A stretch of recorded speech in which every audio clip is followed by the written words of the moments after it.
Mm-hmm.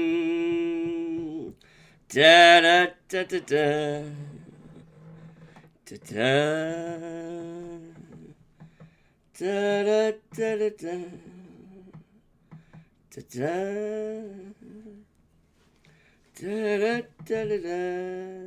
da da da.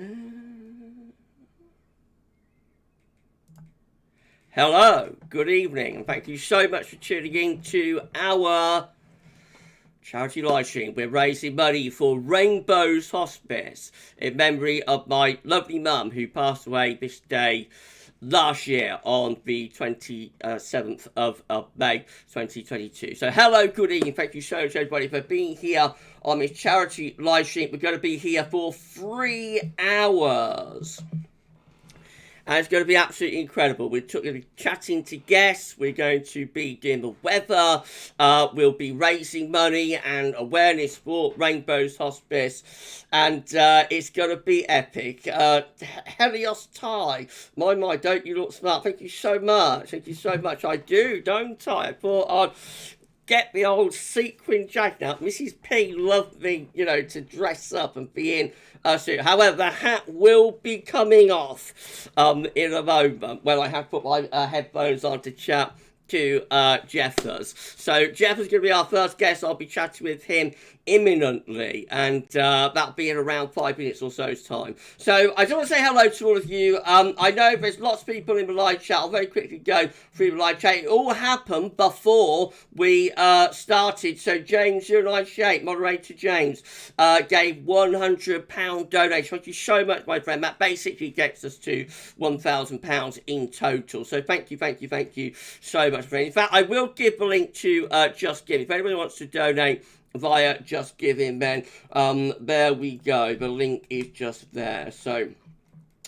that is the link to the Gals Web Just Giving page. And as I say, yeah, we're virtually at £1,000 now with that donation from James. Paul James as well also gave us a donation. Thank you so much, Paul, for that. Paul said, only wish it could be more. I say every little house. Of course, my friend, every little house. That's absolutely fine. Big or small donations. And I think £10 is quite a big donation myself. Every little help. So thank you so much. Thank you so much, my friend. Everybody say thank you so much to our moderators.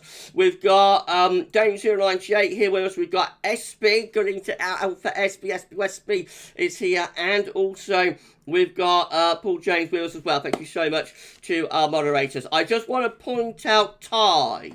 I just want to point out Helios Ty. I don't know if anybody's aware, probably not, but Helios was known on our channel as Savvy. Savvy has returned as Helios Ty for one night for me and for Mrs. P and for Rainbow. So thank you so much, Helios. It's only going to be a one night offer because he's moved on from YouTube, but he wanted to come back for us tonight, and so I'm going to give Helios add him as a moderator just for this one stream tonight, and thank you so much, my friend. Right, okay, moderator C, there we go. Thank you so much, my friend. Helios is now moderator on this live stream along with Paul James, James 098, and SB as well. So there you go. He's got his spanner back. Sav's got his spanner back. Let me just have a little sip of magic water. Oh, it's going to be quite an emotional stream for me tonight, so I hope you'll bear with me.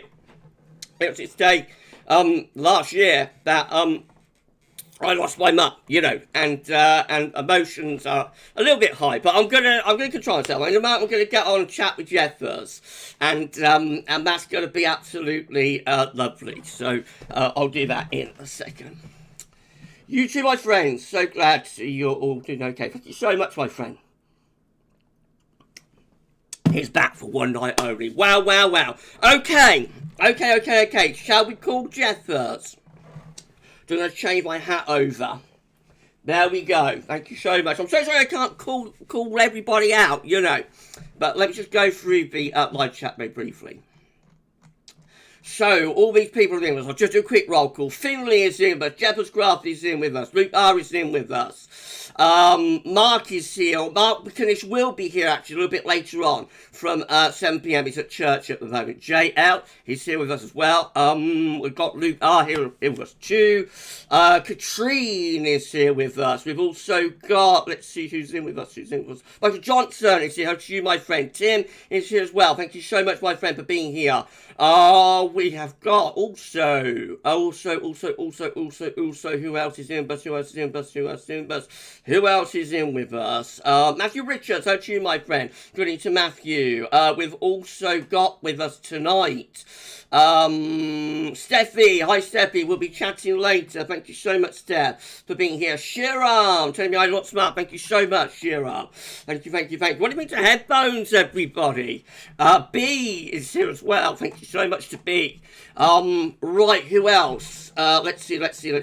Michael, Michael Hill, hello to you, my friend.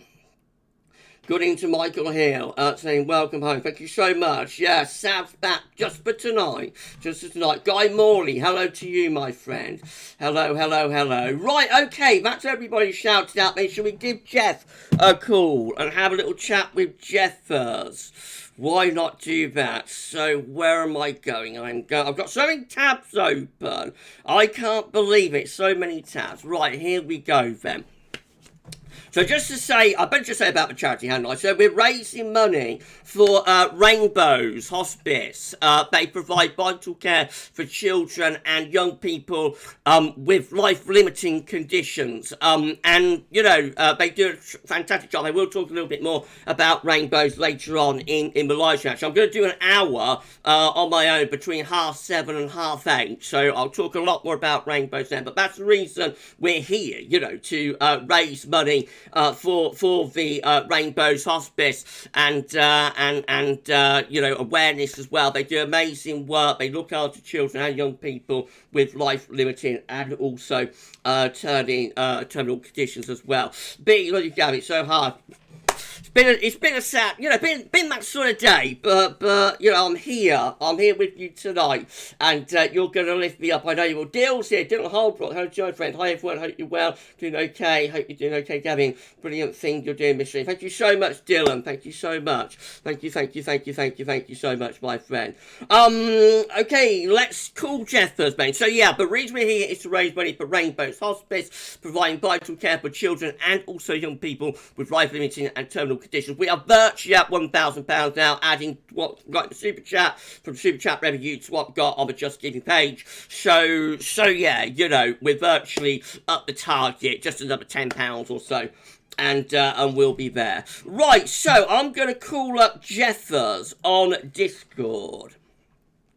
So Jeff, are you ready, my friend? Let's give Jeffers a call, shall we? And hopefully this will go okay. We did like a trial run through the other day, which went fine. But you know what Gav's like with tech. You know what I'm like with tech. Okay, let's give Jeff a call then. Jeffers, are you ready, my friend? Iceman, how to you, my friend? Good evening, Gav and everyone. Thank you so much, Iceman, for being here. Right, okay, let's give Jeffers a call. Here we go. 3, 2, 1.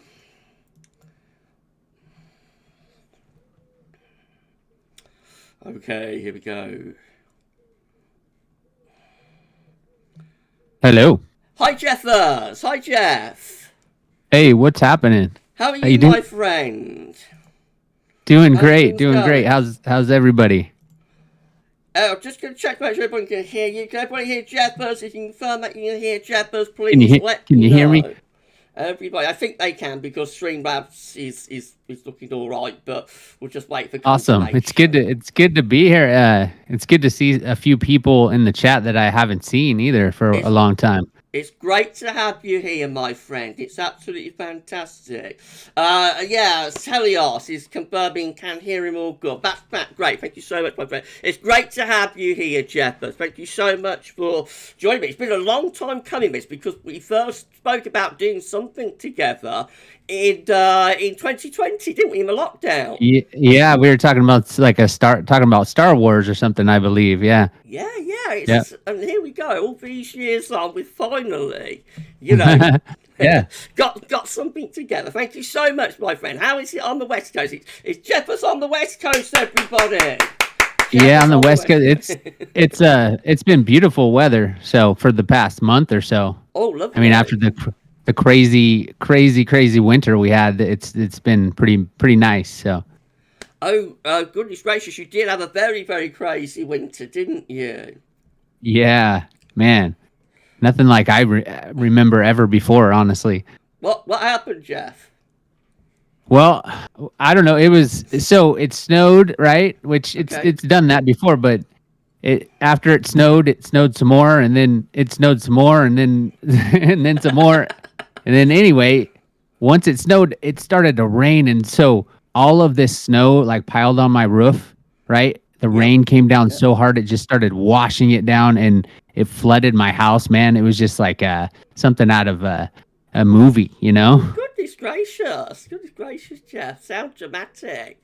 So Yeah, I don't know. We had a winter like that in 1947, where it just Oh, snowed and snowed and snowed and snowed and snowed. Everybody in my live chat, you all know about 1947, don't you, everyone? It sounds a little bit like that.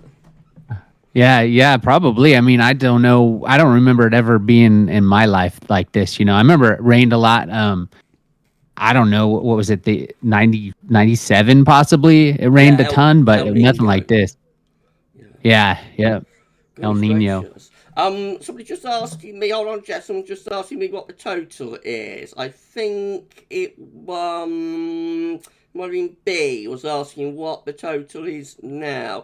B, what's your total so far, Gal? We've got £109 in the live chat, B, from what's been chatted on the live stream, and then on Just Giving, on the Gal's Way with Just Giving page, everything ultimately is going to go into the Just Giving page, is at £900. So actually, we are now at £1,000. So we're Nice. with what we've got on the Just Giving page and what we've got within the live chat on YouTube, we have reached our £1,000 target already. I think that deserves a round of applause. Thank you so much. Thank you so much, everybody. What did you start out with? 500? Was it? Yeah, the first target was 500. First time. And then I had to raise it to 750, and then I raised it a third time to 1,000. So we are now past our £1,000 target. That is unbelievable. Thank you so much. Nice. So what are we, like 10 minutes in or something like that? Yeah, that's incredible. Thank you so much. Everybody. Unbelievable. So you had quite a wild time of it over winter, but things are better over there now for the weather. Yeah, everything's like normal now. The spring has sprung, you know what I mean? It's starting to get hot, actually. Oh, great. Yeah, well, it will do, won't it? You like get into you get to like 50 degrees nearly, don't you, at times, over in California? Yeah, what is that? What is that in Fahrenheit? It's like we can get it. Would be about 115 Fahrenheit, I think, something like that. Yeah, I don't know if we get quite that high, but I mean, I think it's gotten to be 108 here before. Okay, so that would be that'd be about 45 then. You get about 45 degrees there. Yeah, it's hot. Yeah, incredible. Okay, Jeffers. So, how's your channel going on YouTube, my friend? So, I know you're back. You took some time off, didn't you? But you're back. You're back in business now, aren't you, on your YouTube channel? Yeah. Yeah, for sure. I got, I took enough time away, I think, to where I started to miss it, so I wanted to get back into it, and everything's, it's slow, but that's kind of how I want it. It's I'm having a good time doing some streams. You've been there, yeah, a little bit. So you started live streaming once on a Sunday, haven't you? Every week on a Sunday. Yep. Sundays I think is the best time for me at this point. So yeah, I'm doing Sunday mornings. Early for me, 5 o'clock in the morning. But right. It's that's for been fun. Like European and British viewers, I suppose. Oh, yeah. Well, I think let's have a look quickly. Katrine, thank you so much, Katrine, for your super chat. Thank you so much, nice. Katrine. Katrine's super chatted £15. Thank you so much. I'm not going to be able to do the whole super chat thing because my throat could go. I'm doing a 3-hour live stream, so I've got to pace. Gotta save yourself. Jeff's got to pace himself, Jeff. We're not getting any younger, you and I, are we? No, unfortunately, no. we have. I'm trying. I'm trying actually. I'm getting in shape, so that's I gotta am help, too, right? Actually, yeah. Yeah, I know. We're both hitting the gym, aren't we? But no, we have to. When you get to our age, we have to pace ourselves, don't we, Jeff? Yeah. Yep. You don't want to burn out. No, that's Tell you right. what. So I won't be doing the whole super chat thing tonight, if that's all right with everybody. No, yeah, things are going well on the channel then. You know, starting back up again, Jeff.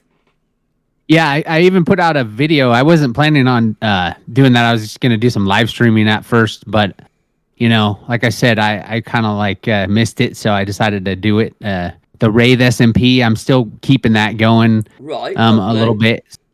So I'm kind of transitioning that over to a different Minecraft world, you know. So Oh, lovely. So you put out a video then, Jeff? yeah, I put out a video just right. I forget last week sometime. Okay, well, I've missed it. I've had a lot going on. Yeah, that's all right. I've had a lot going on. It's all right. It's there forever, at least, yeah, you know. So I'll check it out, Yeah. Jeff. I'll check that out definitely. Yeah. So great to hear that you're back, Jeff. You know, we really miss you doing your streams and content and that. So it's lovely. You know, it's lovely. You've returned to Yeah, it's fun. And how far away are you now from 1K? Because I know you was quite close to 1K subscribers. Wasn't Oh yeah. So I believe let's see. I think I'm almost to 700 subscribers. Right. Okay. So like 20 something away from that. That's great. Let's have a quick look. We're getting there. See where you're at. So let's see. Jeffers. Okay. Yeah, 677. So you're doing great. You're doing great, Jeff. Yeah, you might get to 1K if you keep up with the streams. Yeah, man, that was kind of my on my list, my bucket list, so to speak. When I started doing YouTube, I wanted to at least get to that, just because I don't know, that's like a milestone. So yeah, definitely. Once you get to 1K, but YouTube start turning on all the, little perks and things like yeah. that. So 1K is always a big target. I'm going to put your channel into the live chat, and people can hopefully give you a sub. There we go, everyone. Check out Jepper's Craft. Check out Jepper's Craft YouTube channel. Plug the channel, man. Yeah, that's right. And give him a sub. B, when you both started streaming, did you ever get 0 views? I didn't. Did you ever get 0 views, Jeff? No, if I remember right, it was the first stream I did. You and Savvy came to it, so right. I had yeah, that's right. Some people there. I remember that. So. Yeah, no B, and I didn't either, because otherwise I had the channel established before I started live streaming. Although views were really low when I started in 2019, because I just did like little pop-up live streams. You remember? I don't remember. I think it was a summertime. I don't remember if it was a couple years ago, but remember your streams got up to like 1,000 people coming to them, man. It's like, whoa. Back during the lockdown winter 2020, 2021. Yeah, back during the lockdown winter. We never knew whether they were completely genuine views or not, though. No, but that's maybe true. They were. Yeah. We'll never know one way or the other, because there was a lot of strange stuff going on during. Yeah, really, that's true. But like the winter just gone, I did a snow watch. It got about 500. On 600 views. So if we could get a really cold winter at some point, you never know, Jeffers. If we could get a really cold winter, maybe we'd be able to do that again. I can hear my hang on, I think got some more super chats coming in. I can hear Streamlabs. So okay, JL, thank you so much to JL. Everyone donate what they can, every little helps. Thank you so much, my friend. Indeed, yeah, small, big, all donations are greatly appreciated by myself and that's Rainbows. Awesome. Go on, Jeff. It looks like I was just reading the chat. It looks like Steffi Adcox asked where Jeffers Craft the name came from. So Oh, right. You asked about in a sec. I'll just do this one from Matthew Yeah, yeah. Richards. Sorry, man. Thank you so much to Matthew. Thank you so much to Matthew Richards for your super chat as well. That is unbelievable. Thank you so much, my friend. Yeah, where did Jeffers Craft... Because it was originally Jeffers Craft, the Minecraft Dad, wasn't it? And Sav and I loved that. Craft. We loved Jeffers Craft and Minecraft. The Minecraft Dad. I mean, I like that. Yeah. I like that name. It's just way too much, like, long, to say, you know? Yeah. So where did it so come I shortened from, it. Jeff? Well, Jeffers is my last name. So, and honestly, I put the craft on it not because I was just gonna do Minecraft, but it was kind of like my craft, you know, my kind of like my video game playing was my craft. You know, that's kind of the idea behind it. So, that's unbelievable. Oh my God!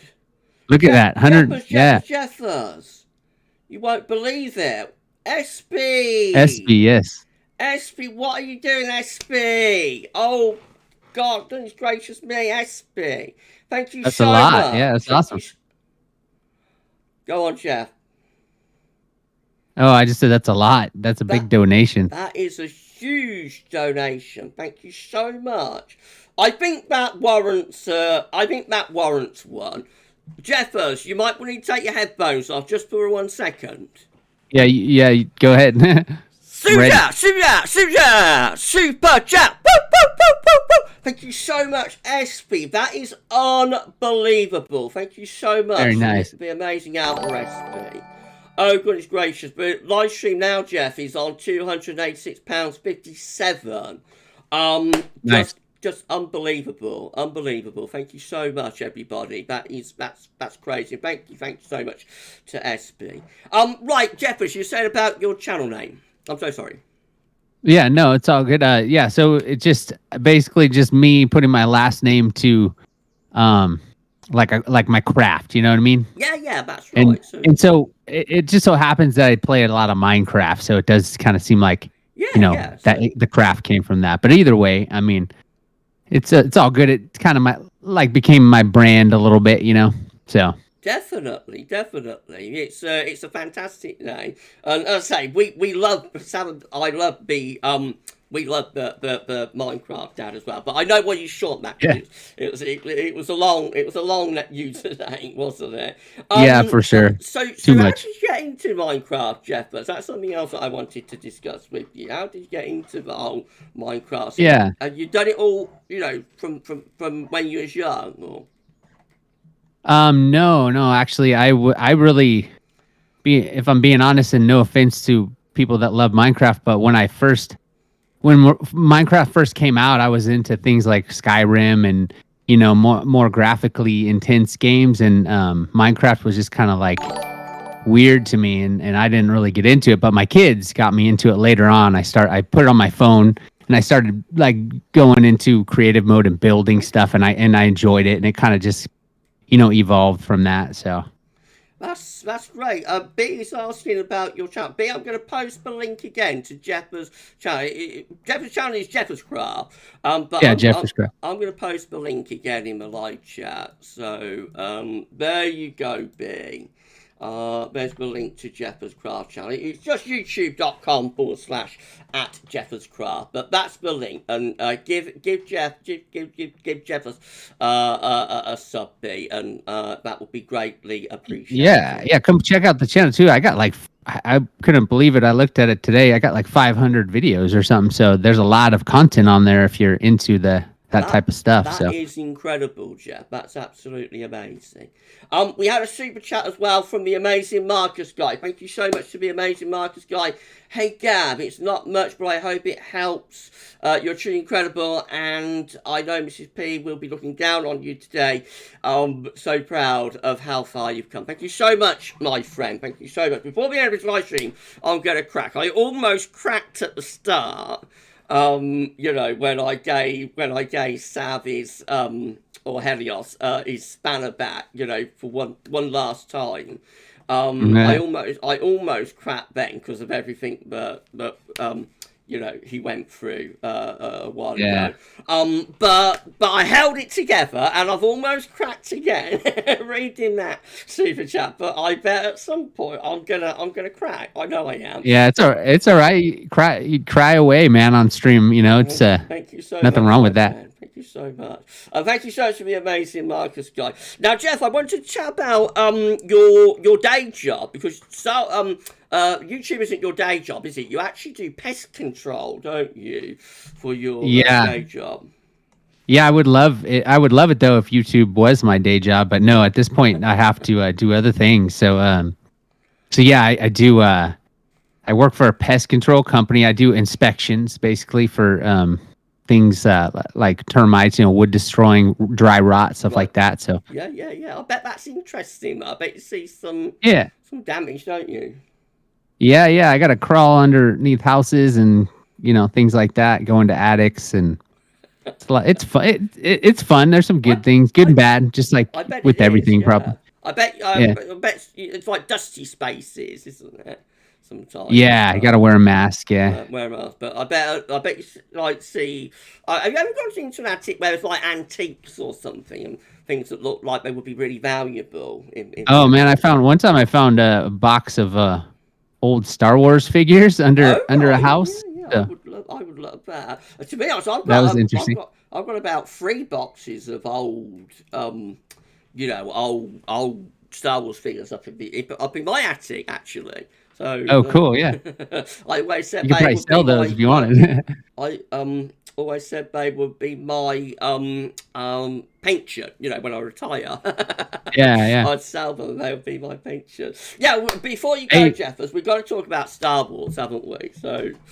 Yeah. I was gonna say real quick, just off of what you're just saying. My computer that I have for all of this. Right. I bought it with selling Star Wars figures. Oh right, did you really? Well. Yeah. I've always said when I retire, when I'm about 80 or something, and I say that's it, call it a day. Yeah. I've always said that like the Star Wars figures that I've got, because I've got some really old, old figures from like the 80s. Yeah. And that. I've always said those figures, they will pay for my retirement. Heck yeah, that's what I did. But before you go, Jeff, because I know you got a busy day. We got to talk about Star Wars. So we both sort of we're both born in 77, aren't we? So we both 77. We both brought up with the original trilogy, wasn't we? Yeah, I never saw the first one, A New Hope, in the theater, but I remember seeing Empire Strikes Back and Return of the Jedi. So you must have been very, very young when that one was in the cinemas. Yeah, 83, I guess, was Empire Strikes Back, right? Empire was 80. Return of the Jedi was 83. Oh, 80. So you wow. Okay, so 83 is the other one. Yeah. You'd only been about three, wouldn't you? When I know, right? Yeah. That traumatized you, Jeff. That's a dark film. No, man, I remember seeing Indiana Jones too. Indiana Jones and the Temple of Doom. Oh right, okay. In the theater.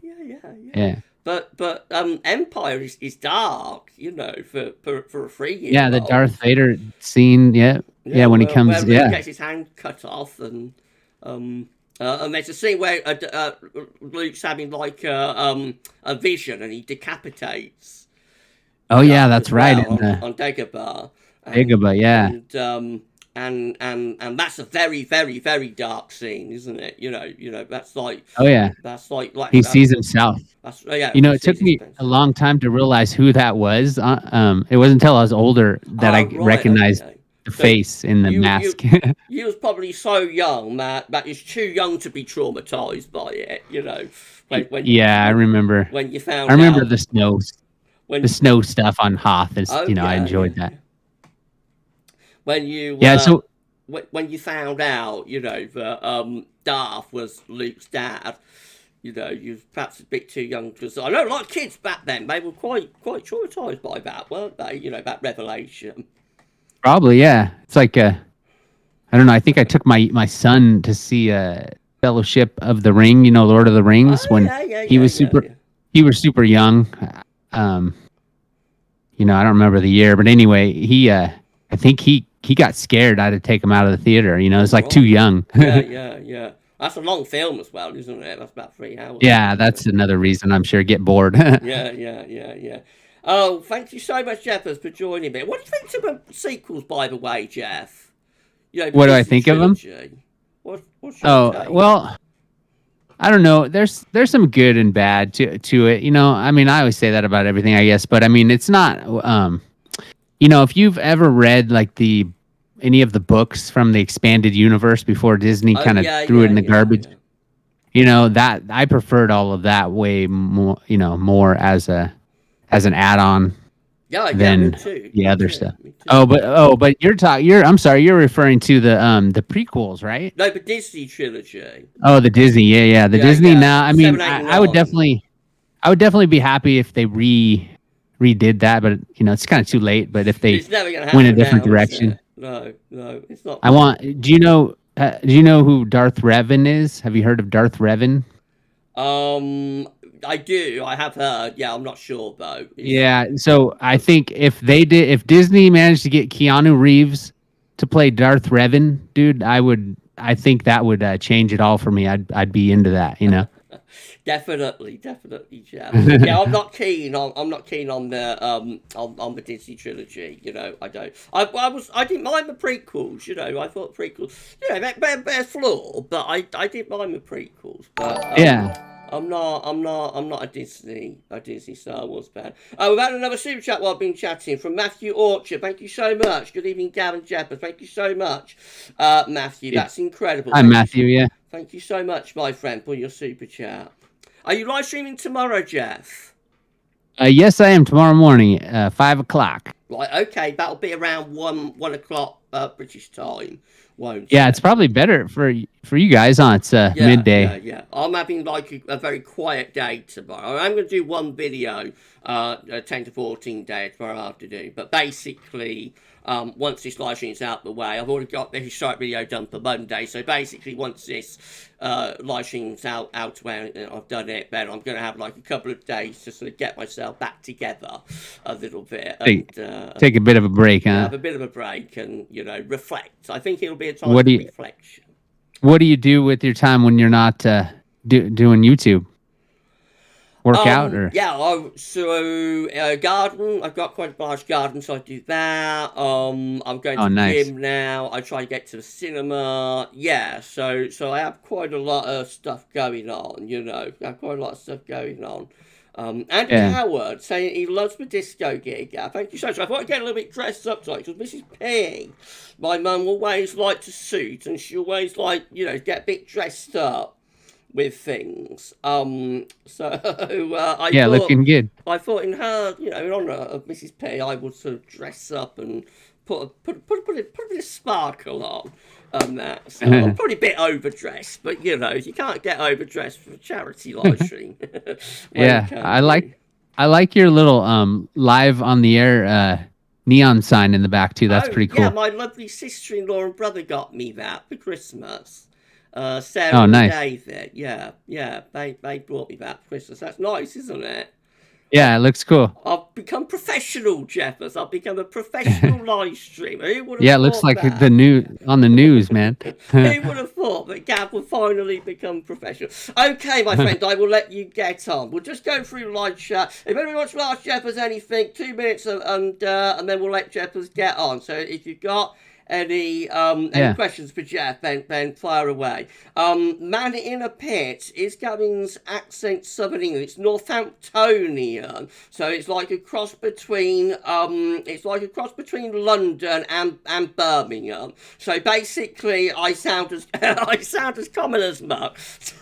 Really, that's a saying, Jeffers. You probably haven't heard of that one, common as muck, because I know you loved which one? What was the one? Oh, Devil's in the Detail. The devil's in the detail, yes. In the details. I love that saying. I don't know why. You know all the sayings now, don't you, Jeff? Yeah. Right. Has anybody else said anything? Okay. No questions. I don't think so. Yeah. Well.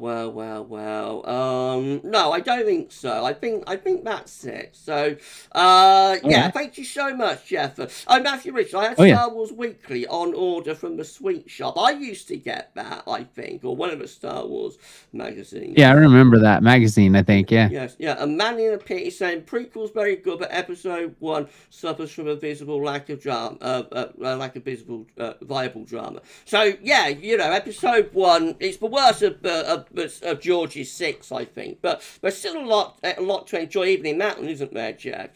From the special effects and that. Yeah, it was the time it came out too. Yeah, Different time. 1999, just on the cusp of the millennium.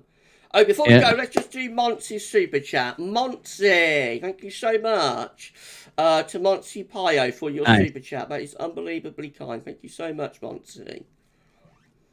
Amazing. What are you at now? Total on a live chat within control room.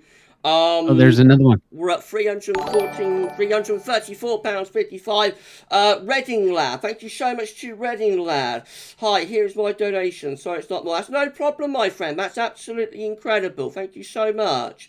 Thank you so much to Reading Lad for that super chat as well. Again, I'm not doing my whole super chat thing because I've got to, keep my voice going for 3 hours.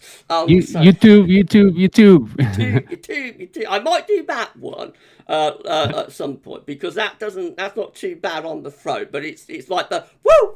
That's the one that's the one that gets the throat a little bit. So I've got to behave myself. I like that I like that username, Man in a Pit. Yeah, Man in a Pit. Yeah. We've all been there, haven't we, Jeff? After one too many magic waters when we were Right. we've all been the man in the pit, haven't we?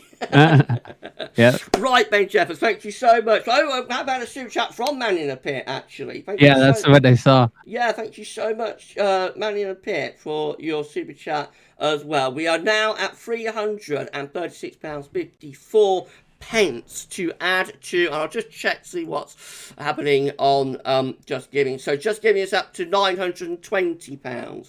So adding Awesome. the 920 on Just Giving with the 336 on in the control room on YouTube, we're well over £1,000 now for Rainbows. So that is unbelievable. Thank you so much. Thank you so much, everybody. And thank you so much, Jeppers, for joining me. It's been absolutely lovely. Oh, yeah, no problem. It was fun. Thanks for having me on. That's no problem at all. As I said, right from 2020, we talked about doing something. And it takes Gavin a long time to get round to things. I am quite slow. But oh, yeah, it's all good. We did it. We did some. We finally got there, didn't we? Yeah. Thank you so much. Yeah, it's good to see Savvy. I don't know if I should, can I say his name on this? Yeah. Helios is Sab. Yeah. He's only back for tonight. It's just back. It's just back for me and for us and for Rainbows and for Mrs. P. Yeah, I missed that dude. He's a cool dude. I mean, I didn't know him personally, but from what I know. So yeah. So hopefully he was great. He's great. So it's just a one night only return to give him his spanner back for one last time. Right on. And amazing. Helios is saying, great to see you too, man. Inspirational to see you still making content. Oh yeah. As long as, I'm old, so eventually I'll probably be like, I'm done, but for now I'm doing it. So yeah, me too, Jeff. Okay, my friend, thank you so much. All right, thanks a lot. So much. We'll see everybody later. Hopefully I'll see some of you on the stream tomorrow. Yeah. I'll pop in, definitely. All right, my friend, have a great. Well, it's not night there; it's like morning, isn't it? So it's morning, yeah. Have a great day, my friend, and thank you. We'll catch up soon. Bye bye. Good luck. Oh, good luck on the rest of the stream, man. Thank you so much. Yeah. All right. Have a good day, Jeff. You too. Bye. Oh, well, that went well, didn't it? That was all right. I was a bit worried about what was going to happen there, but No, that was all right, because I never know with tech, I never know. I'm going to post in a live chat to say thank you to Jeffers. Okay, thank you, Jeffers. Thank you, Jeffers. There we go. Right, thank you, Jeffers. That was great. Thank you so much to Jeffers Craft. All the way from the West Coast. Right. I tell you what we're going to do next. Thank you so much for all of the amazing super chats, everyone. I tell you what we're going to do next. I'm going to give Mark a message. We're going to speak to Mark Logan now and see if he's ready to have a chat with me. Let's just do that. Are you ready for a chat, Mark?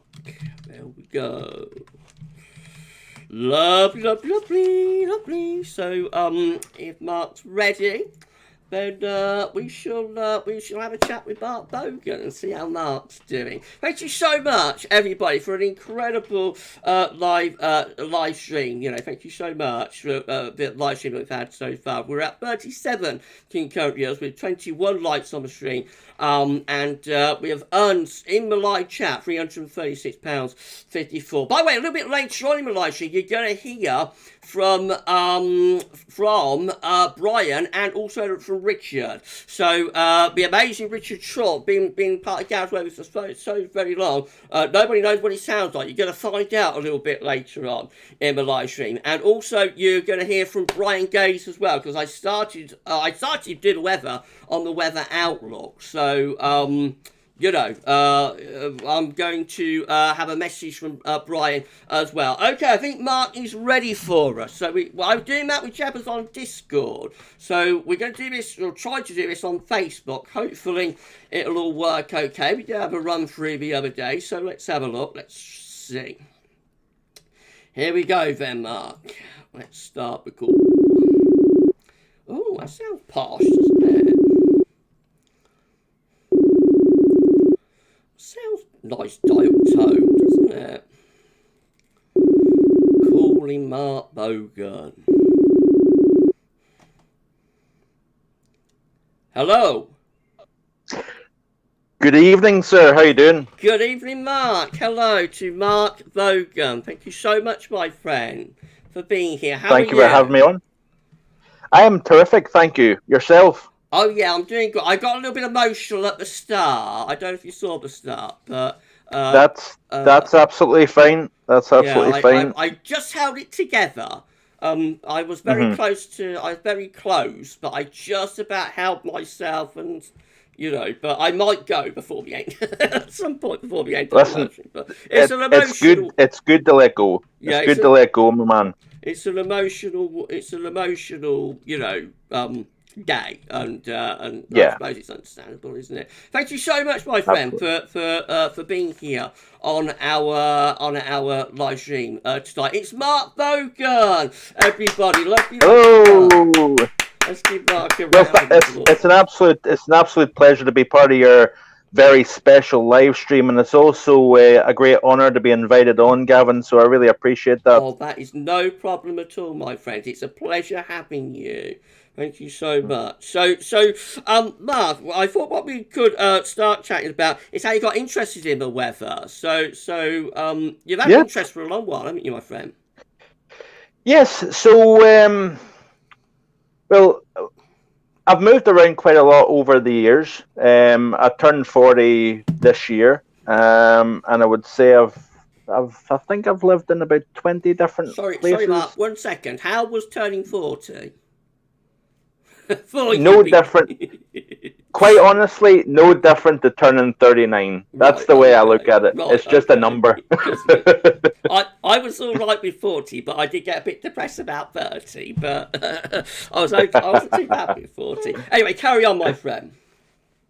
No problem. I actually lived in London. I had the pleasure of living in central London way back at the age of 4.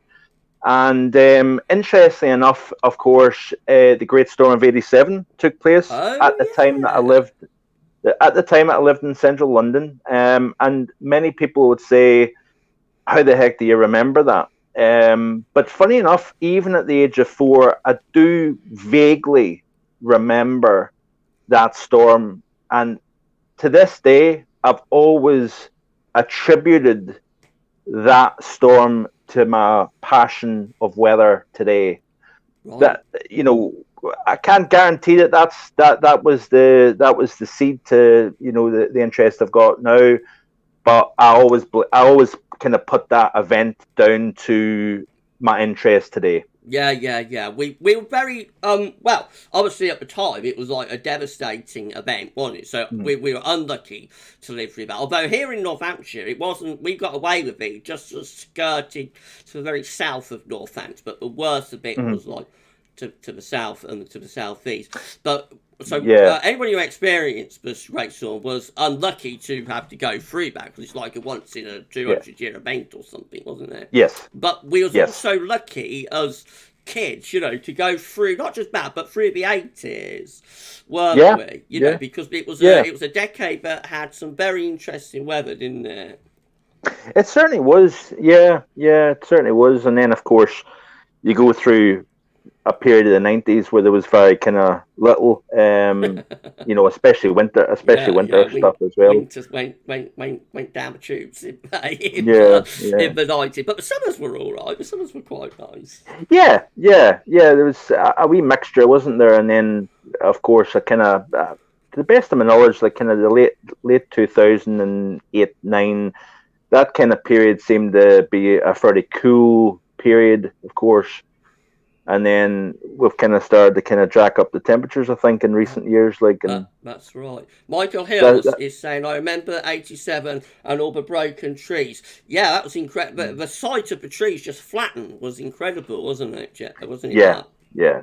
I think it was very resemblant of either a very significant hurricane, like a Cat 4 or 5, or a tornado. The damage was just quite remarkable, wasn't it? Yeah, I remember we went in November or early December. We went on a over the channel. I think I can't remember where we went. I was Amsterdam, sort of one of those low country places. I think it was Amsterdam. Okay. And so we had to pass. We went on a coach trip and then on the ferry, and we had to pass through, you know, through that area.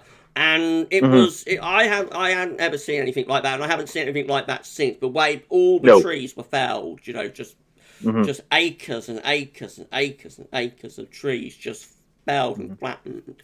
And of course, where do you start to clean up that?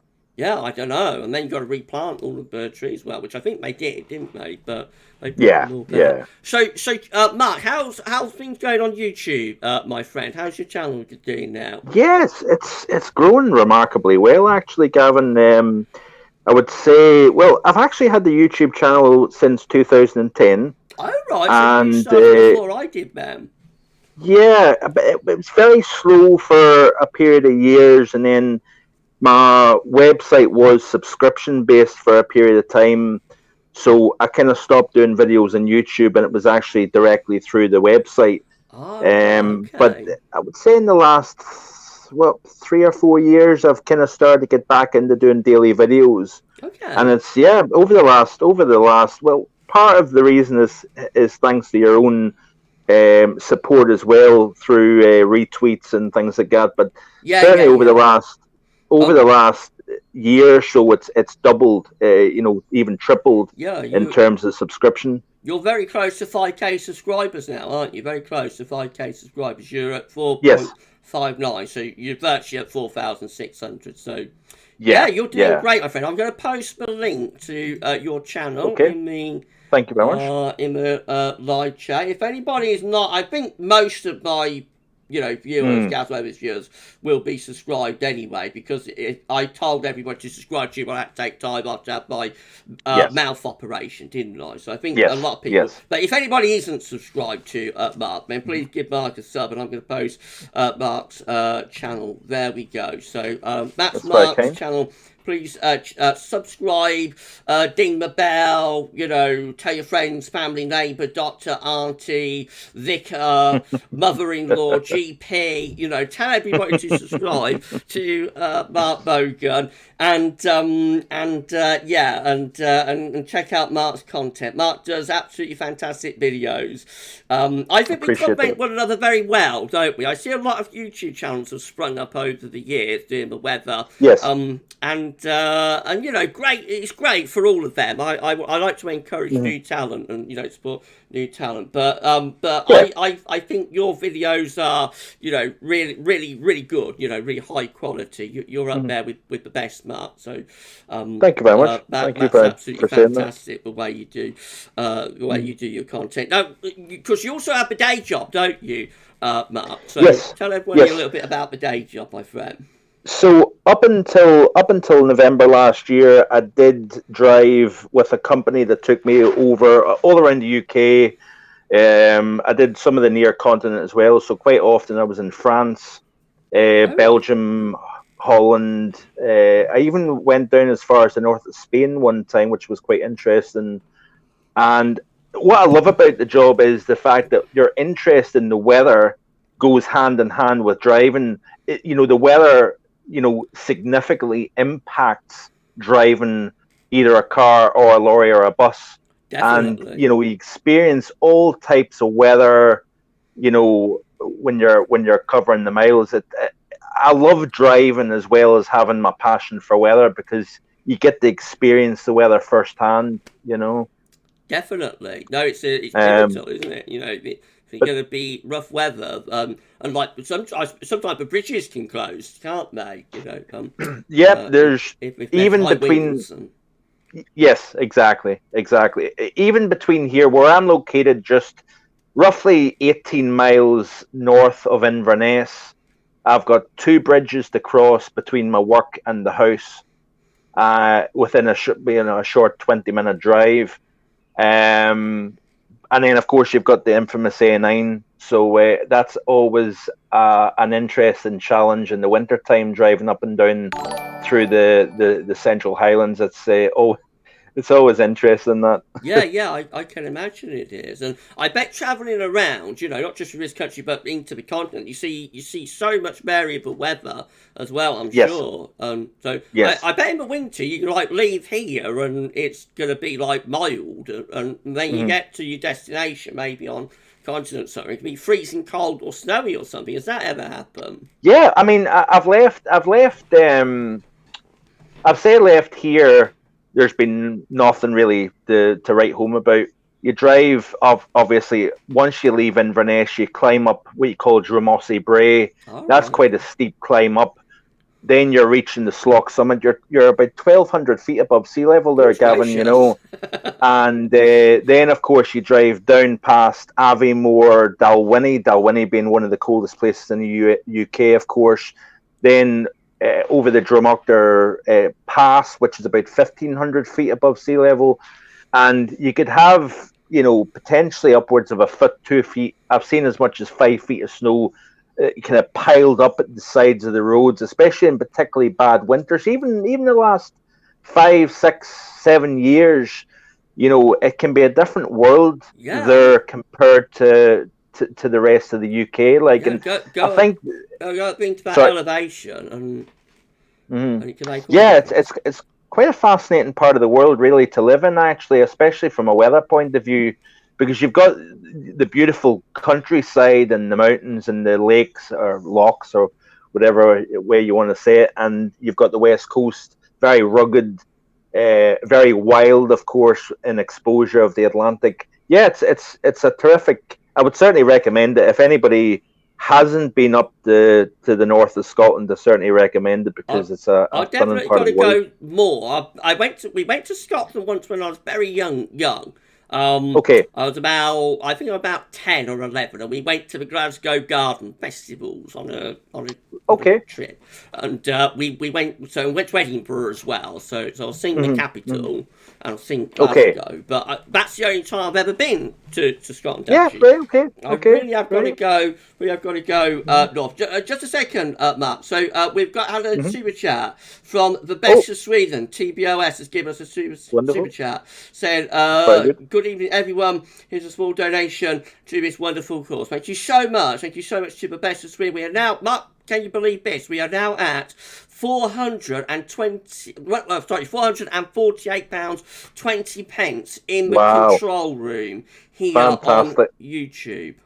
Well, congratulations, my friend. You're doing a terrific job. Incredible, isn't it? That's incredible. Yeah. And someone was saying it's great to hear you. Somebody was saying it was great to hear Mark. So, Jonathan Stockley. Hello, Jonathan Stockley. I haven't said hello to you yet, my friend. Thank you so much, Jonathan, being here. Hi, Jonathan. Jonathan is saying, great to have Mark Bogan on. Thank you so much, Mark, for being here with us. It's great to be here.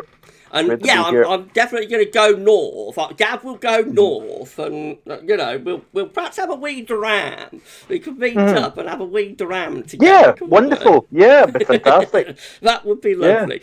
Yeah. So Mark, you're always welcome up. Thank you so much, my friend. Tell us a little bit about your forecast, then. So, what forecast do you do on the channel? Let everybody know what forecast you do on your channel.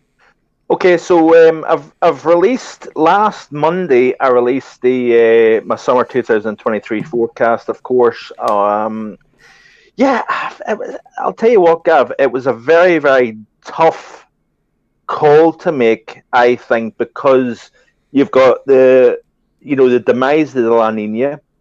Of course, we've got the developing El Nino. How strong that's going to be? How strong that's going to be is going to be a question, of course.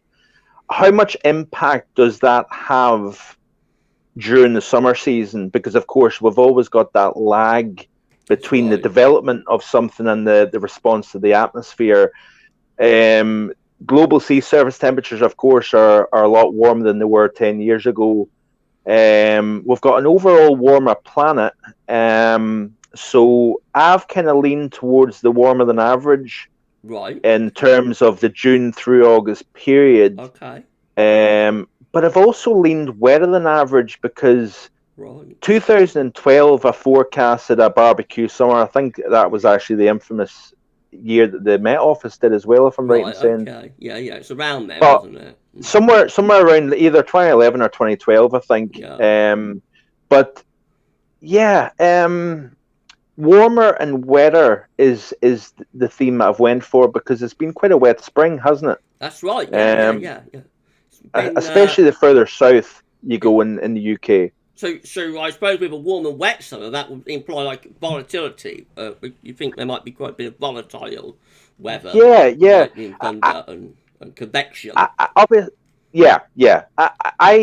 made the call for June to have like kind of higher, similar to what we've seen during the month of May, kind of high pressure to the north over Scandinavia, lower heights further south, especially kind of Bay of Biscay, France, Spain, Portugal, and the chance of having maybe increased convection showers, thunderstorms, like you say, maybe kind of trying to migrate northwards up towards the mean ridge, like kind of over the north of the UK. So kind of between, Iceland and Scandinavia, Scotland incorporating as well. Yeah. And I think a kind of warmer, drier north, somewhat cooler, fresher, but also more unsettled south. Right. So that's quite an unusual. You've been quite an unusual type pattern this summer. Yeah. But I noticed some of the models, Gavin, showing with the negative NAO, the ridge going up towards Greenland, which is quite interesting. So that's right. I mean, there is some hints actually of some colder surges coming down from the north. Yeah, there are some. This morning's model switch, I don't know about 12s there, but I'll have a look at that a little bit later on the stream. But this morning's model runs were certainly hinting at like a bit of a northerly. Well, normally hints. I've got my summer forecast coming up tomorrow, so I can't really say a lot because I'll be letting cats out of that. But I will agree with you that it was a very, very, very difficult forecast. They all seem to be quite difficult these days, to be honest. But I think it's getting. I think it's getting harder. Yeah, I think so. I found spring, not too Mhm. bad, but Mhm. they generally seem to be getting quite difficult these days. Mhm. But this summer forecast was by far one of the hardest forecasts I've ever done. People will Mhm. see the reason why for that Yeah. when they Yeah. watch it tomorrow. But Mhm. it was a really really difficult call. But I can't say whether we're in Okay. agreement because I'm Mhm. letting the cats out of the bag. Yeah, of course. Yeah. So Certainly. I've I, gotta behave myself. Is what I say. Keep your lips sealed until tomorrow. The thing is, I think I actually think that lower pressures. I also think that June may see a bit of a reversal in the height field in terms of the low pressure actually going up towards where the higher pressure. I think is the case in June where we've got that kind of northerly block type setup, negative underneath. I actually think that we could reverse that during July and possibly August, where we've Right. got a little bit more back and forth. Was 2015 was quite an interesting. That was, of course, an El Nino, if I'm right in That's saying, right. Yeah, yeah. Developing El Nino where we summer. had these hot surges coming up. We had a few brief, very record-breaking heat. We also had flash flooding. We had unusually cool days. I remember being in Glasgow because I lived down in the Central Belt, near Glasgow Right. before. I've only been up here actually for 3 years, Right. and my parents still live in Kirkintilloch. Hello, mum and dad, if you're Oh, right. listening. Hello, hello, hello, Mrs. Bogan. David and Joyce. David and Hello Joyce. to Hello, David and Joyce. Hello. and Sam the dog. And Sam. Right. Okay. So, but yeah, I remember one day in particular, the temperature didn't rise above 11 Celsius in Glasgow, and this was in July, Oh, good and gracious. that was record breaking cold That was for the 2015. time of the year. 2015, Yeah, yeah, yeah. yeah. That was the So first one that had the heat spike, wasn't it? I think we just that had one real heat spike around the beginning of July. And yeah, it and got it to about 36 degrees at Heathrow, and that was like the yeah, first that was a one. record, wasn't it, Gavin? I think so, yeah. But otherwise, Yeah, the summer was quite cool, wasn't it? Just to take a yeah, couple of yeah. comments from the live chat. So Hmm. JL is saying, I like Gav, Mark, and two. That's Weather Outlook. Yep, Those are the channels I'm subscribed to on YouTube. Thank you so much. Thank you so much, terrific, JL. terrific. Thank you. And also, Chris Stewart has said, "Hi Gav, just donated some money to your charity. Hope the charity you're supporting will make a huge difference." Let's just have a quick look to see where we're standing at on the Just Giving page. Yep, So yep, the yep. Just Giving page at £920. Goodness gracious me, thank you so much. Wow, Thank you amazing, so much. That is amazing. unbelievable amount of money. Thank you so much. And with Yeah. that combined with what we've got in the live chat in the control room at Hmm. £348.20, that is incredible. Now, Mark, Terrific. before you go, I've got to sort of ask what I know it's very early, and if I was Mm. asked this, I would say I'm sorry, I'm not really thinking about it. I think I But know where you're going. I've got to say something about the winter of 2023-24, Yes, haven't I? So yes, Barky. yes. Please, No please, please, pressure, please. eh? What's your inclination for next winter, or haven't you got one yet? Yeah, I've got a few thoughts. I've got a few thoughts. I think see if the El Nino goes strong, Okay. and now there's confliction here because of course we've got the QBO, which you mentioned in I think it was your last summer update. Yep. So it shows that I do listen. Thank you so much, my friend. The QBO going easterly is quite interesting. Hopefully, it'll not go too strong easterly. That's right. Don't want it going over the top. If the El Nino is strong-ish and the warm pool stays closer to South America, I think we'll have a warmer, wetter winter. Right. Okay. Yeah. But if it goes more towards the Central Pacific, which of course is a Madoki. Yeah. El Nino, we had something similar in 2009-10. 0910. Yeah. I like where you're So going with this, Mark. yeah, yeah. Keep going, my So friend. it could go. To me, it could go either way, Gavin. Right. And I think we've also got, of course, the social. We've got the solar cycle that, of course, maybe about 12 to 18 months away from the peak. Yep, Am I right that's in right. We're saying that? close to solar maximum. Well, I'll talk with Steph about that a little bit later Yeah. on. We're close. How Not that much? far. Sorry, again. Sorry. I'll talk with How Steph much? about that a little bit later on. We're not that far from solar maximum, Yeah, definitely. yeah. How much influence that have also remains to be seen. The Indian Ocean dipole, of course, we need to watch where that's going. Yeah, I think it could be very interesting. I would be wanting to see how everything pans out over the summer season. How does the sea surface temperatures respond? Where does the warm and cool pools kind of find themselves? Will that cold But I think, PDO come back?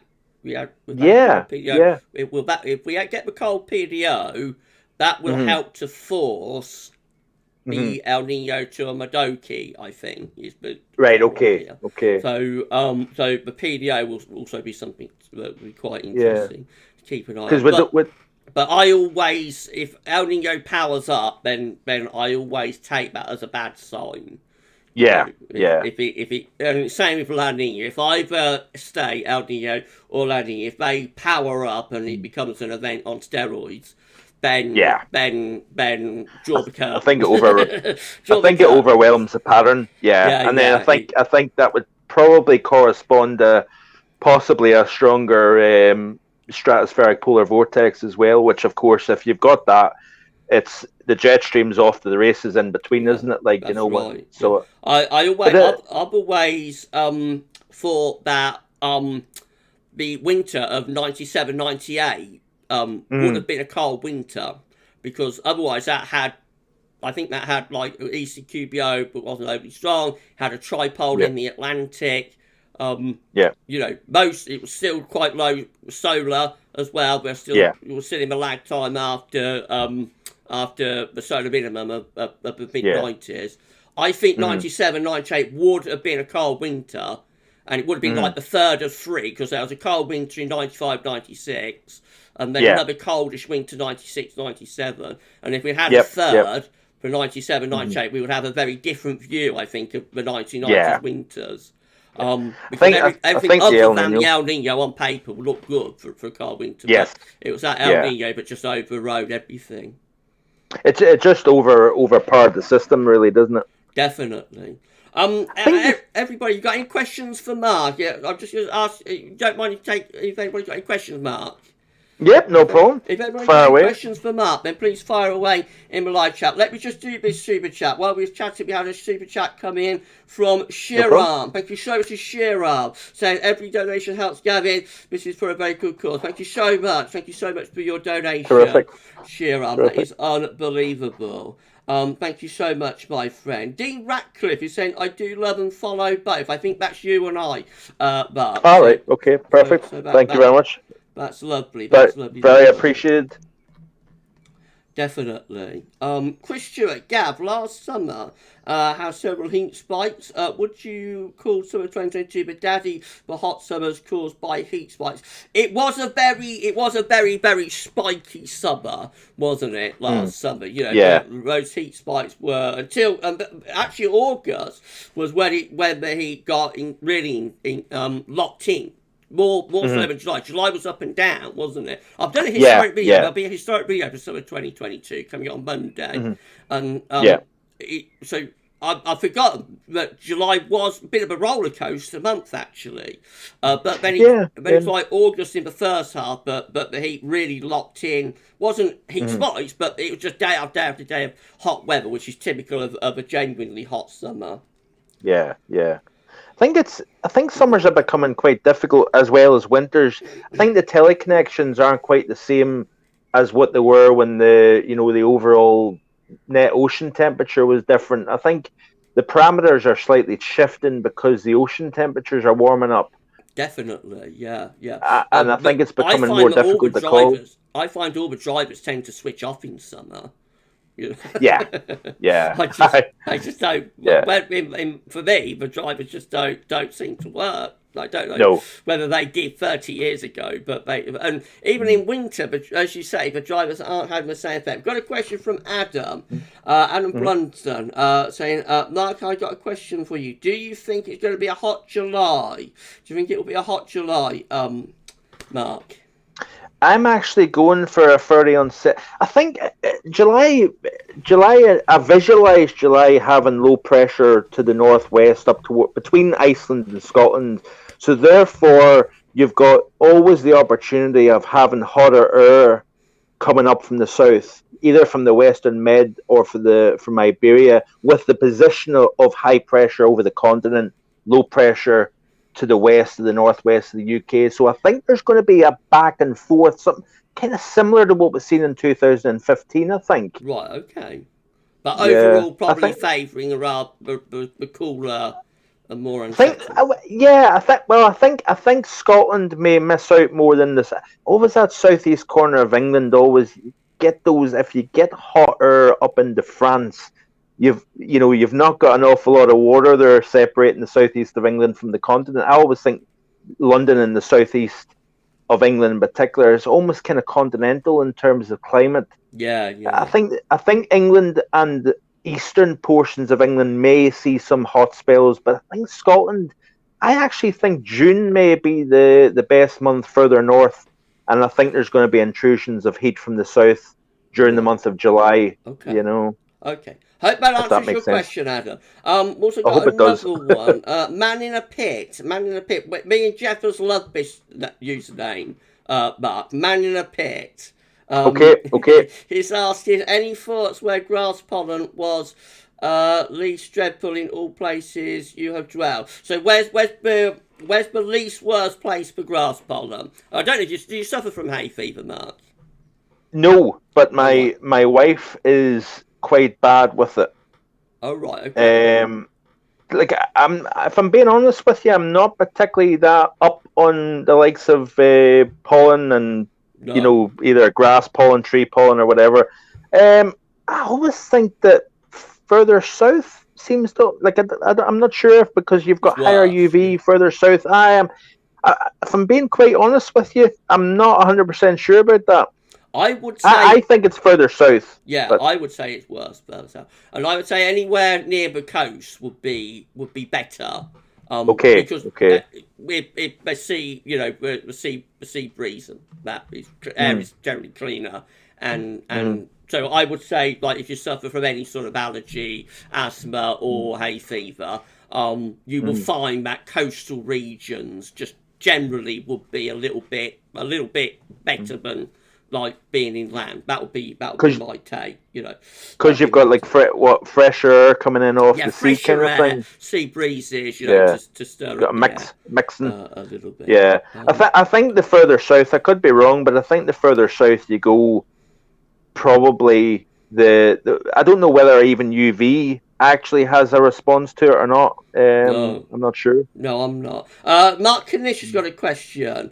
Mark, Mark. I will let you go, my friend, because I know you've got a busy evening. But I will. No problem. But Mark Kanish is saying, a question for Mark Bogan. If the summer overall comes out wet and cool, will we still get warm odd days at times? So if it's an overall absolutely cool wet summer, you think? Yeah, I think we're going to have. I keep harping on about this. I kind of think we're going to have a cooler, wetter summer, especially the further north you go. But I think there's going to be heat spikes. There's no question about that. I think with the day and age that we live in, the oceans are so much warmer than they were. I think it's pretty much a given that we're going to see hot spells at periods in the summer. But I think overall, I think it's going to be quite a mixed bag. Yeah. Yeah, well, as I say, I can't. No. Steffi's confirming at Gazworm's pollen does not respond to UV, so it's not a connection with that. I can't say, but I want to because, but I've got to. I tell you It's what, it's a difficult. charity stream. It's a charity stream. We're not a million miles apart. Let's put it Right, like okay. that, Mark. Okay, so Okay. we're That's not. an interesting wee indicator. We're not going to be a million miles apart. Thank You, you so. Gavin, you Go on, friend. you didn't. Sorry, you didn't time this very well because you should have had your summer forecast released before the live stream. That would have been easier. Well, That's right. that being Yeah, said, you probably would have been bombarded more actually with questions. Yeah. Thank you so much for joining us, my friend. I'm going to post the link in the live chat again. Hang on to your channel. Because let's do that. So here we go. Thank you very much. Thank you. Mark's channel, Mark Bogan's channel. There we go. Please give Mark a sub. Tell your friends and family to subscribe. Tell your doctor. Tell your neighbour. Tell your GP. Tell your vicar. Tell your mother-in-law to subscribe to Mark. If you dare, would you dare tell your mother-in-law to subscribe, Mark? Yeah, no, probably not. It'd probably be told where to go. But please give Mark a sub. She's not that bad. Adam, final question. Adam is saying, Mark Bogan, we had it in Spain. Oh, it's not a question. It's just Adam's got a comment about heat in Spain. Right. Okay. It's been interesting in Spain because it's flipped. Lindsay Bogan. Oh dear. Is that? I better watch what I'm saying now. Yeah. That's the other half. Be careful. Don't want to be in trouble. No, thank you so much, my friend. Hello to Lindsay as well. Thank you so much to Lindsay for joining us tonight.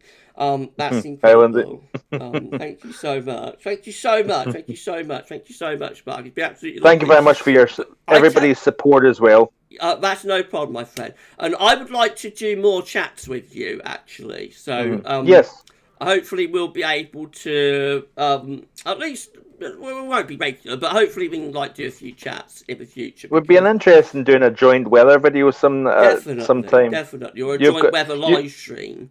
Yeah, well, you're better. Well, I was going to say you're better at technology than me. Anyway, one of the reasons why I did do one live stream, and I would love to do more, but I'm useless when it comes to technology. Well, useless. The thing is, Mark.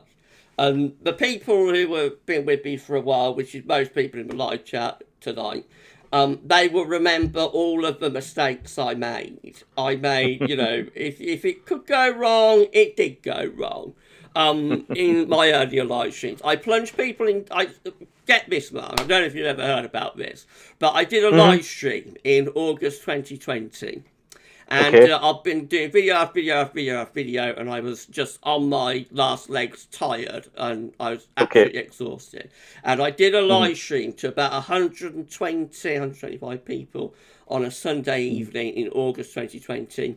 And when I did the screen, so I went for the first 30-40 minutes, I was chatting to everybody, in the live chat, and then I went and did the screen capturing. And that was like a 15 to 20 minute section of screen capturing, showing the short range ones. I mean, I did long range, and I showed the CFS charts from Metro CL, but can stretch out for months and months and months. And it was showing a cold winter. I got very, very, very excitable about as you do. And then I went back to YouTube after about, took a controller after about 15 to 20 minutes, only to find that people had just been seeing a blank screen the whole time. I had forgotten to screen capture. And Old Ben Herb was my very, very excitable description. Yeah, so that's the kind of thing I would do. It was very, very embarrassing, but I recovered it because then I did it all over again. So the stream went on for about an hour and 45 minutes, something like that. Just blank screen. Well, the 20-minute section. Right, okay. Yeah, so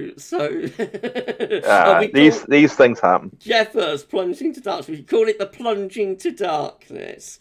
It even happens. It even happens to I was going to say the professionals. You're a professional, Gavin, but thank you so much, my friend. even the BBC and I got better. It's a lot down to my friend Savvy, who was a Minecraft YouTuber, and he taught me everything that he knows, So I picked a lot up from him, and I did improve. But I still make I can still make mistakes, and anything could happen on a gap. It's actually more natural.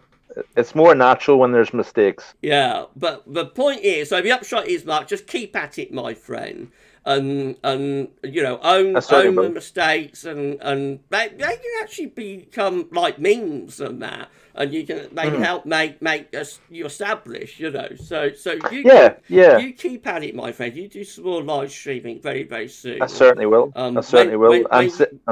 When you do it, then let me know, and I'll pop in, and I'll tell all of Gaz, one of his followers, to pop in as well, and we'll support you, my friend. I think we've got a nice mutual respect, Gavin. Definitely. I think you're great, Mark. I think you're the bee's knees, my friend. Thank you so much. I wouldn't go that far, but thank you so much, my friend. Thank you very much. I appreciate it. Thank you so much for joining me on this very incredible live stream. It's sad but also wholesome and lovely, and we're doing something really, really great and worthwhile. And I thank you so very much for joining me tonight, Mark. Well, certainly all the very best for the rest of the live stream, and keep on giving, people. Keep on giving to a fantastic cause. Of course, we're thinking about Mrs. P tonight as well, so a very special lady. I don't want to start, Gavin. I'm okay for now. I'm doing my job, you see. Why don't I get into it and do the day job? I'm all right, But thank you very much for having me on. No, it's a pleasure. No problem at all. Thank you so much. And we'll speak again. Have a good evening. Okay, you too. Have a good evening, everybody. Thanks again. Bye-bye now. Yeah, bye-bye. Bye-bye. Oh, that was nice, wasn't it? That went all right, didn't it? That's call number 2. That's nice, isn't it? Call number 2. Hello to Jack. Hello. Thank you so much to Jack for being here. I'll just take a couple more from a live chat. Then Steph, I will be with you. We're going to have Steffi Adcock coming up in a moment. But let's just do a few from a live chat. And then we'll have a chat with Steffi as well. So, Anne Smith. Hello to you, Anne Smith. Thank you so much to Anne for being here. Who else is in with us tonight? Let's have a look. Dean Ratcliffe. I think I've shouted Dean out already, haven't I? I'm so sorry, but it's not the sort of live stream where I can keep going through the live chat, because I've got people to chat to. Marcus, Gavin, I'm on now. Gavin, you look so like Elvis tonight. I do not. Other than the attire, I do not look like Elvis. Mark, not at all. I don't. I wish. This is people say in your dreams, Gavin. James Young, hello to you. Hello, Gavin. Good luck with the stream.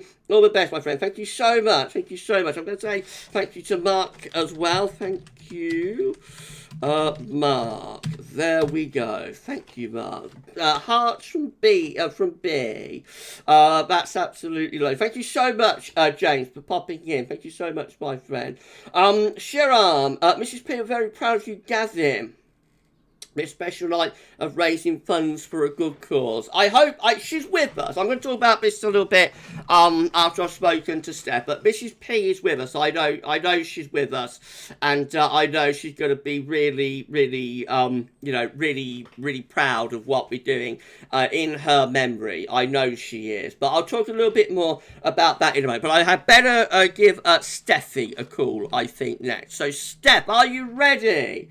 Are you ready, Steffi? We'll give you a call in a moment, and that's going to be absolutely lovely as well. Thank you so much. Let's just see where we are on the Just Giving page, by the way. So £940 on the Just Giving page. Let me just put the link in the description again to Just Giving. Let's do it. There we go. Link to Just Giving. Just Giving even is shared. Right. Okay. So we're at £940 on Just Giving. And in the control room, when I screen capture a little bit later on, you will see what we've got in the control. But we're basically up to £368.19 in the control room right now. So like £368. I'm not very good at maths. £368 and 940. Let's just say we are well over our £1,000 target. We are well over our £1,000 target. Right, okay, shall we give Mark, Gavin, Mrs. P will think you're like Elvis tonight. She will say, in your dreams, Gavin. If I said, Mum, do I look like Elvis? She will say, in your dreams. It's the one and only. It's the one and only. Matthew Orchard, how to you, my friend? I'm just celebrating tonight's live stream with a glass of red wine. Cheers, Gav. Thank you so much, my friend. You enjoy your wine. Okay, let's give Steffi a call then. When we've spoken to Steph, we are going to also I have a message from Rich, and there'll be a message from Brian as well. Rich and Brian, we've got messages from them coming up. But the next thing we're going to do is start a call to Steffi. We're doing this also on Facebook. So let's do it, shall we? Let's call Steffi then. 3, 2, 1. Here we go. I like that dial tone. Do you? I like that. That's nice.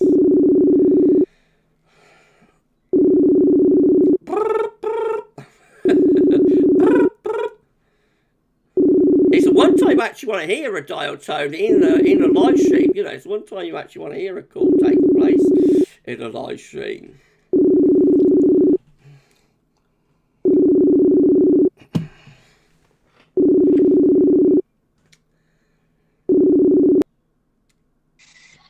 Hello! Hello! Hello, Steffi. Thank you so much for being here tonight. Why is it still ringing? Is it still ringing? I can't hear a ringtone now. Are you still getting a ringtone, Steffi? Do I need to do something to stop it ringing?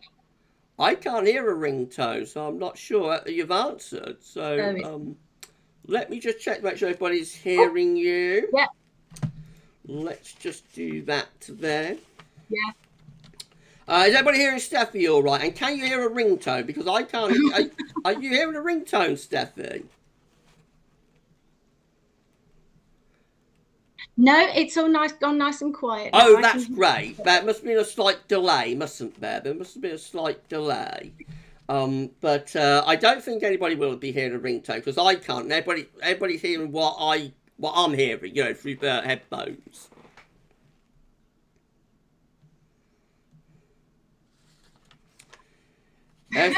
SB saying there may be a bug on Facebook. There might be, SB. There might be. Hello, Steph. Anyway, thank you so much to Steffi Adcock for being. It's Steffi Adcock, everybody.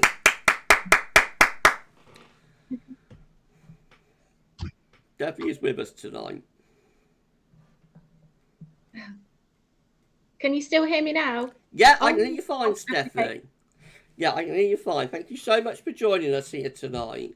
Helios is saying, good to hear you, Steffi. It's nice to have Helios back, isn't it, Steph?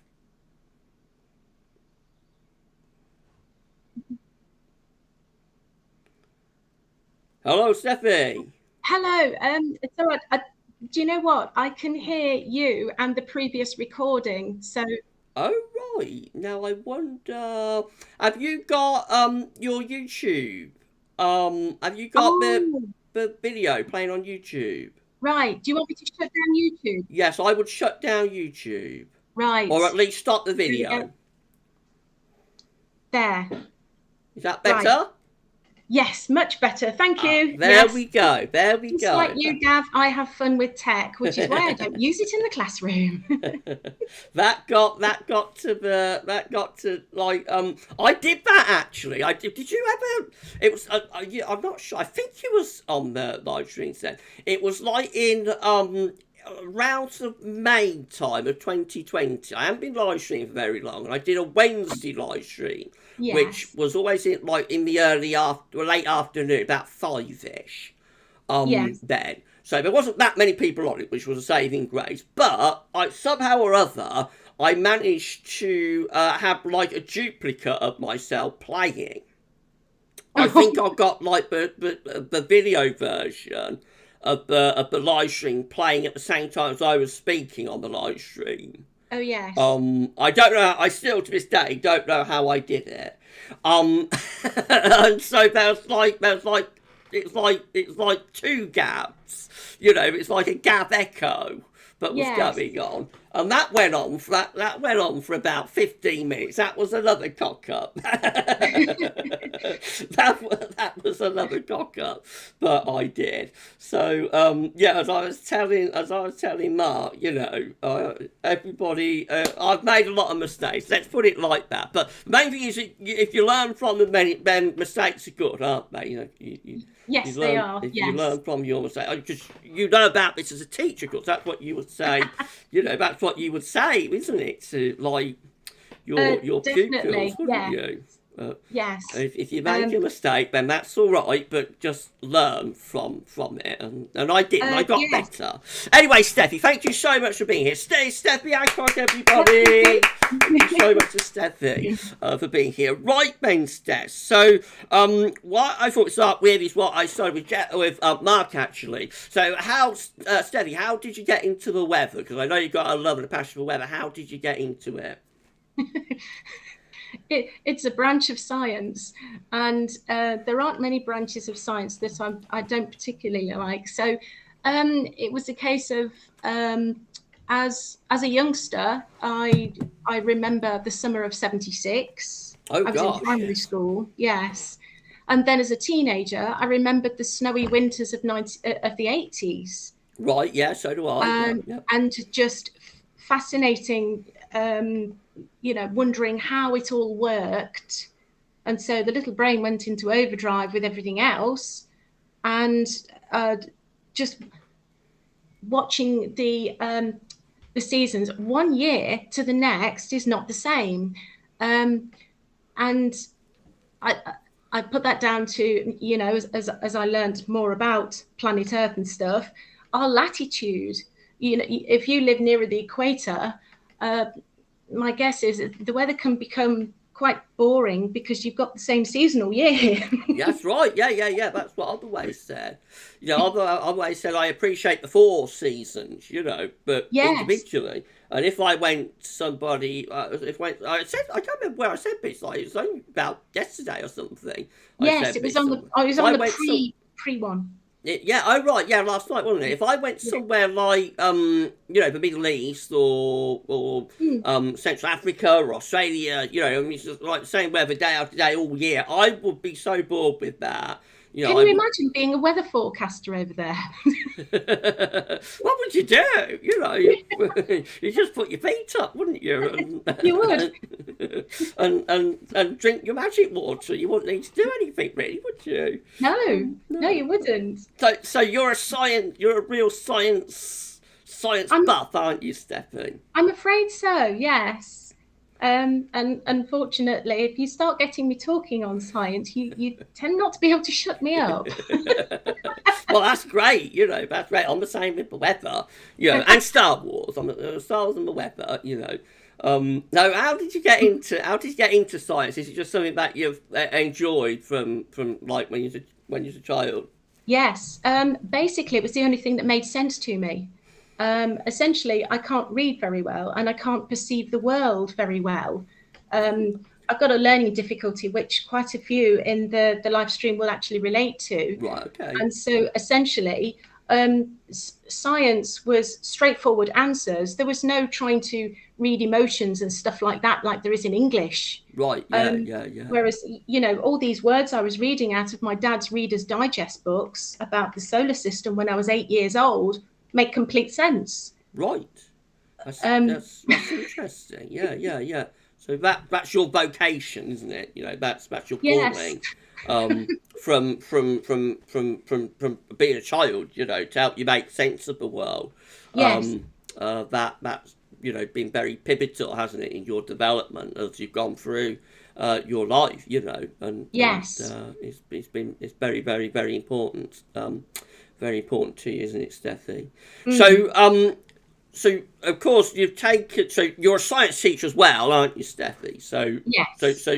but the love and passion that you've got for science and had like from 8 years old, you've managed to take that through to the classroom. So now you are teaching that science and passion to the next generations, aren't you? So Yes. that must be so rewarding. You know, that must be incredibly rewarding to be able to do that. But how did you make that transition? You know, from loving science, you know, and it for being your passion and vocation, but how do you make that transition to teaching science to the coming generations? A lot of careful thought. And of course, it came very late in life because when I left school, I didn't get enough A-level qualifications to go to university. No university would have me. Right.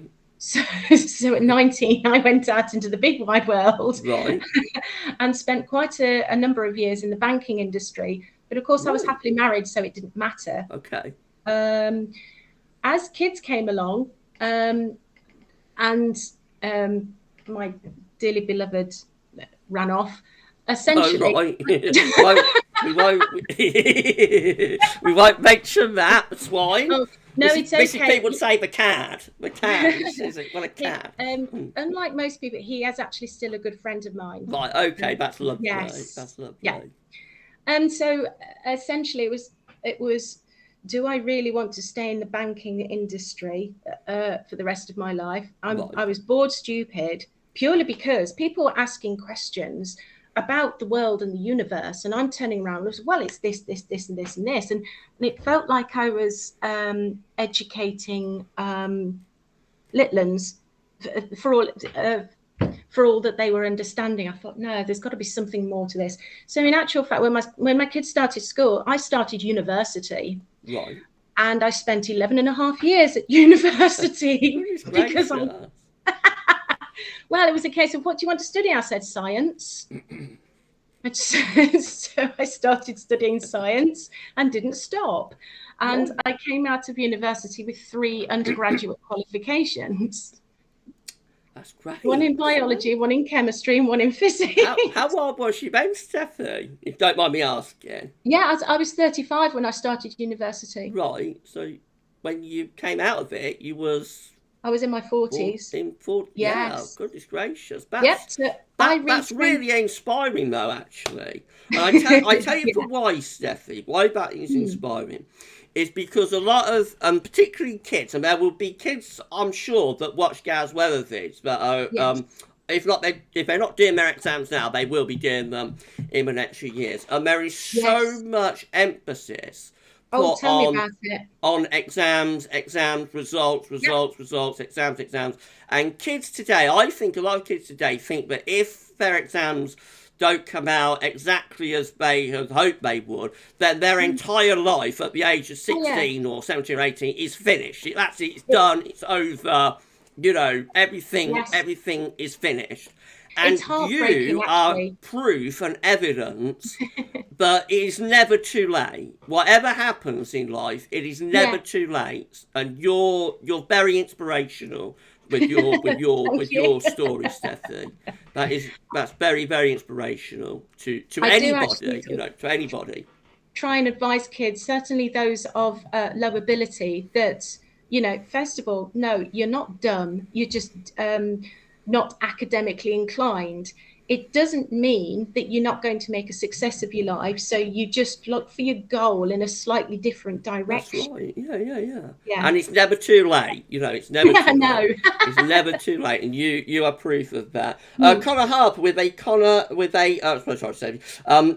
with a channel member chat. Sorry if I do this, Steph. So Connor is saying, evening, Gav. Just want to pop in and say hi and give you a small donation through Just Giving. Thank you so much, my friend. Good evening, Connor.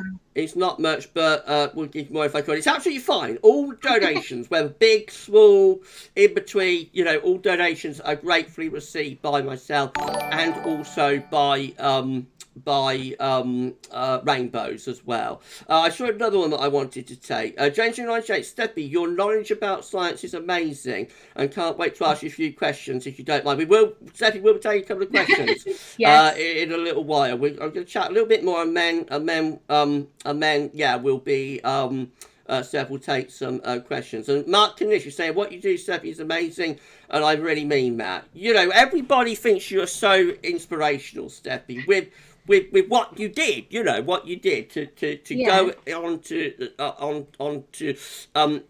university and studies for in your 30s and into your 40s, Yeah. and then beyond that to move into teaching and teach the next generation about your love and passion of science. It's absolutely amazing. It's I'm sitting absolutely here incredible. with a big grin on my face. You should be sorry. I'm sitting here with a big grin on my face. Well, no, it's true though, Steph. You should be very, very proud of yourself. I just want to do this one from a live chat. Yes. David Collins is saying, hooray for scientists, definitely.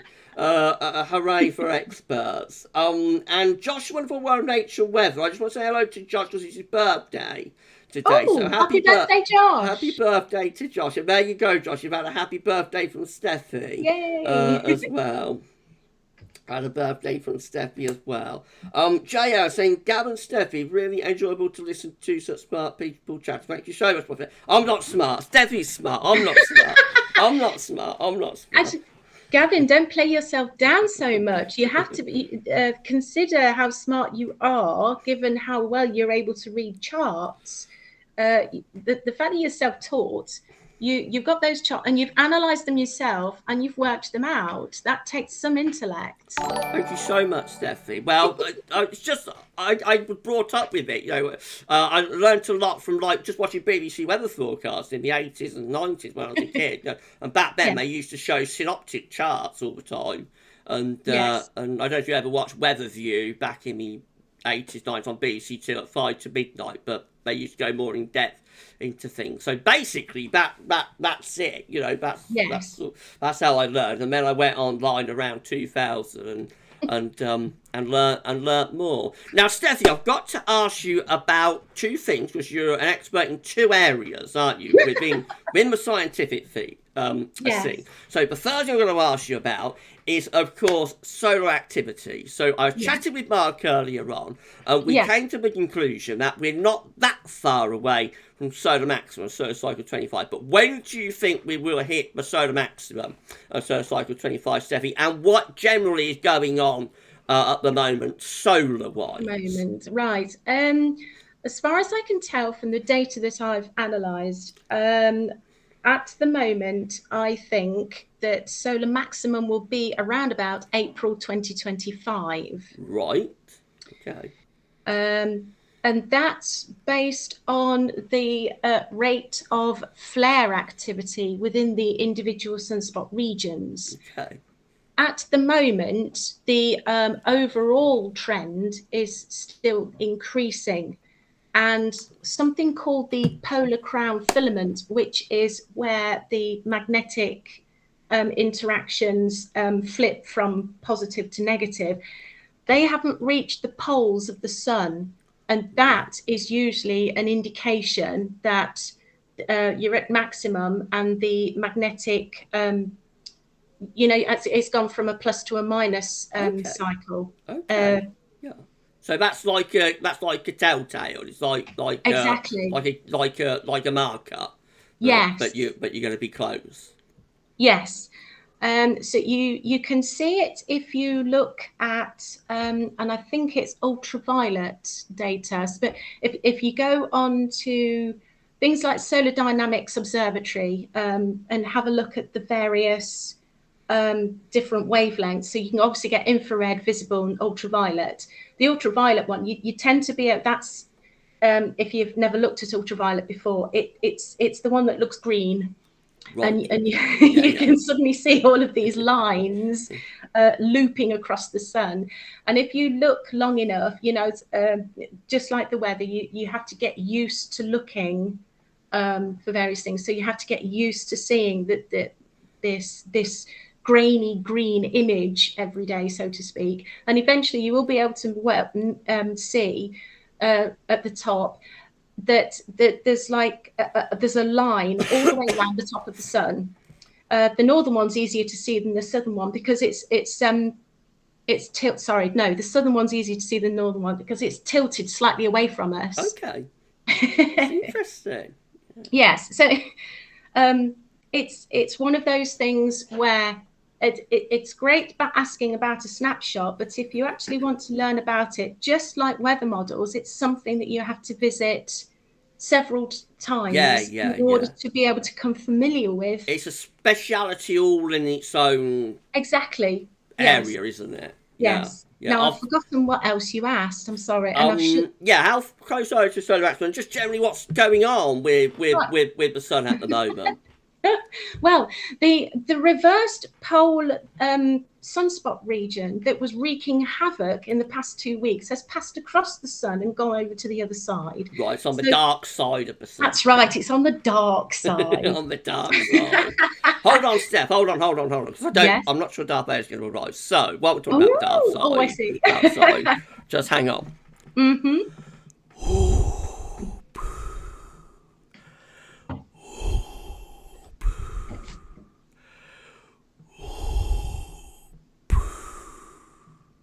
Just had to get that in, Steph. I'm so sorry. My mum used to love that. She used to love it when I did that. So that's the reason that I did it once. And after the live stream, she said, how much she enjoyed it and me doing it. And now it's iconic. So I used to do it. Yeah. So I used to do it then, because I knew she enjoyed it. And she'd be sitting off to the side of me a lot of the time when I was live streaming. So that's how it started. Anyway, Steph, you carry on. It's on the dark side of the sun. That's right. So this has gone over to the dark side.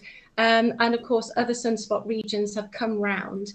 And most of those seem to be fairly stable at the moment, which is why we've not had quite as many M-class flares as we have in the past fortnight. So it's typical. It's just like when you do a solar cycle update.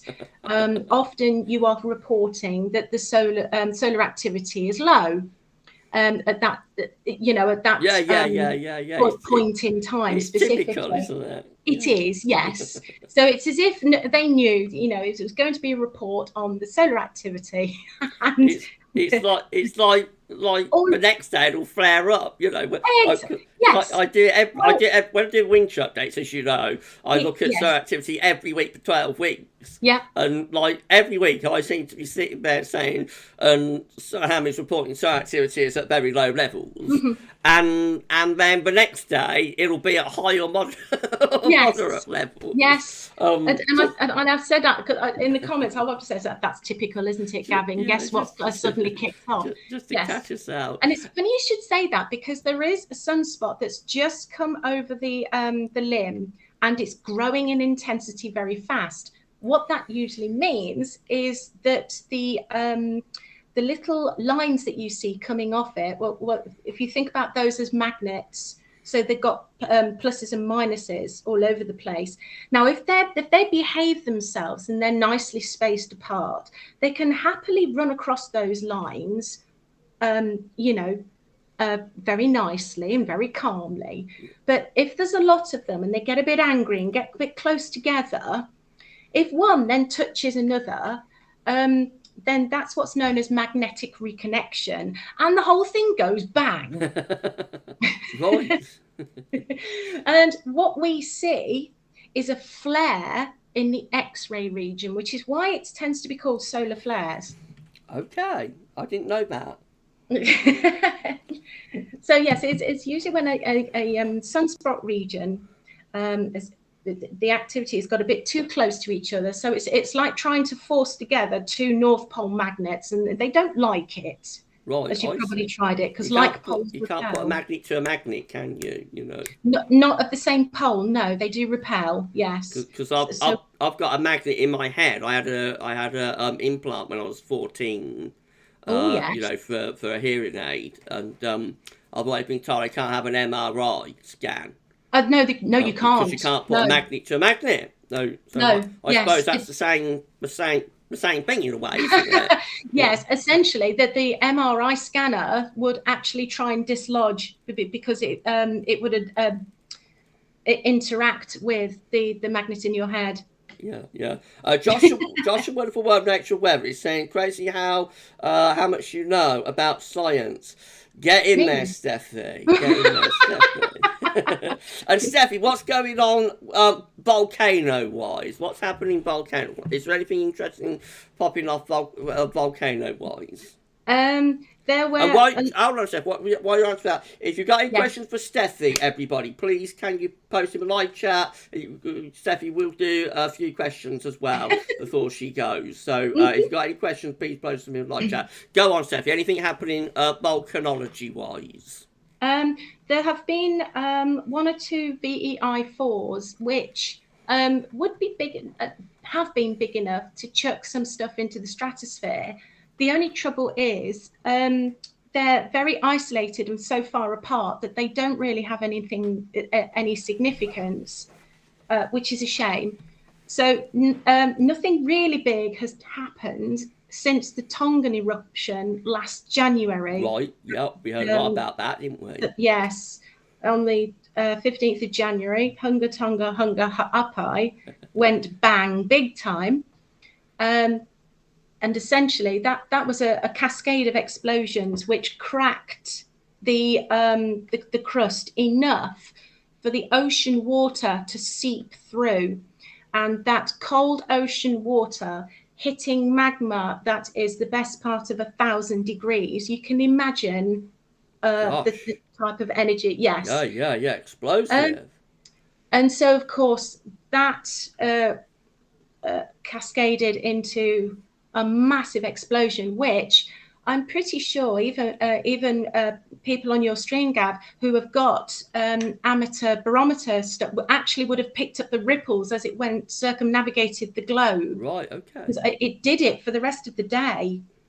It went round about 3 or 4 times, and the science that they got from that, basically, they said it was as loud as Krakatoa in 1883. It was an incredible eruption, wasn't it? Absolutely incredible. It's a good job. Krakatoa had quite a significant effect on the planet, didn't it? Oh, it was huge. Yeah. So Krakatoa was a VEI6 because right. It wasn't submarine. So of course all of that sulfur shot straight up. Whereas, of course, because Hunga Tonga Hunga Ha'apai was submarine, the explosion happened underneath the ocean. So a lot of the sulfur that was dislodged instantly dissolved into the ocean. So what actually shot up into not just the stratosphere, but the mesosphere above it. That's right. Was actually water vapor. And a lot of it is still there. And I'm actually sort of trying to keep on top of the models to see how long it will take for that water vapor to dissipate. It's so interesting. So interesting stuff. We've got some questions come in, so if you can answer one or two of these, but if you can't, it's all right. You know, I know you're on the spot, Steph, so it's fine. Let's see how you get on. So Ben is asking, can you tell us about the Mexico volcano? Popocatépetl. He doesn't state, but can you tell us about Mexico volcano? I'm assuming it's Popocatépetl. Right.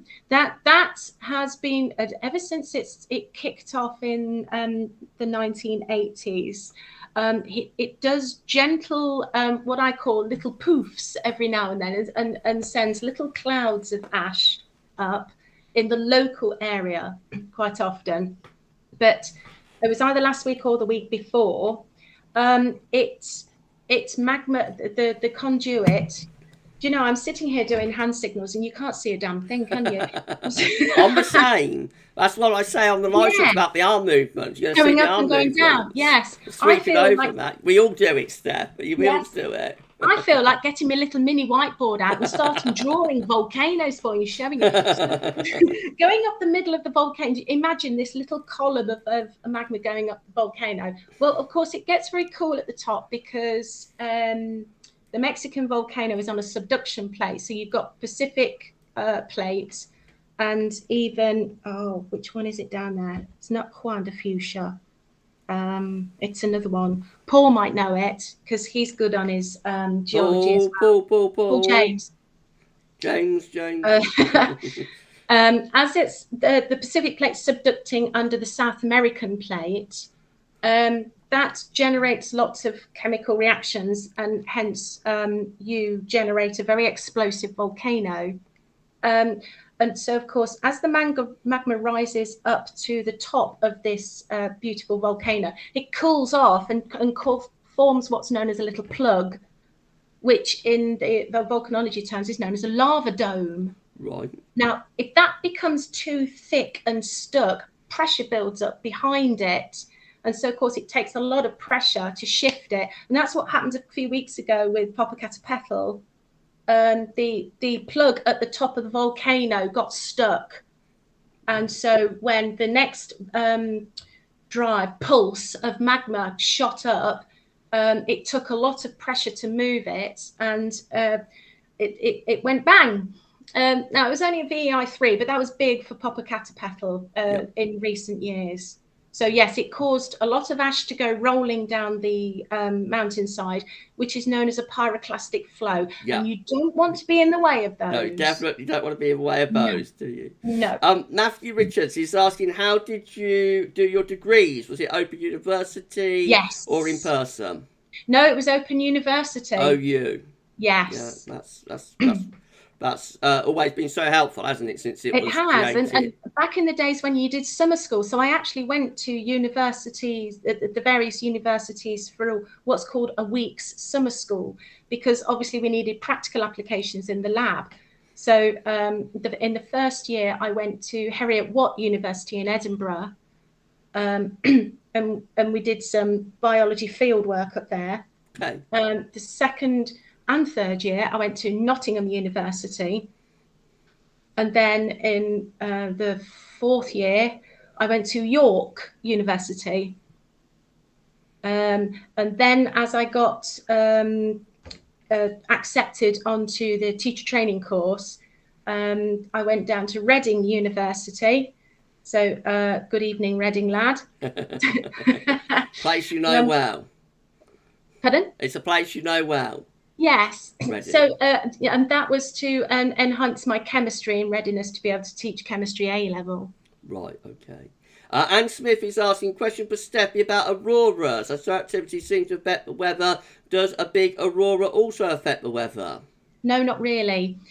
Mainly because the aurora happened right up in the ionosphere. So you're talking about 50 kilometers up, 50 to 100.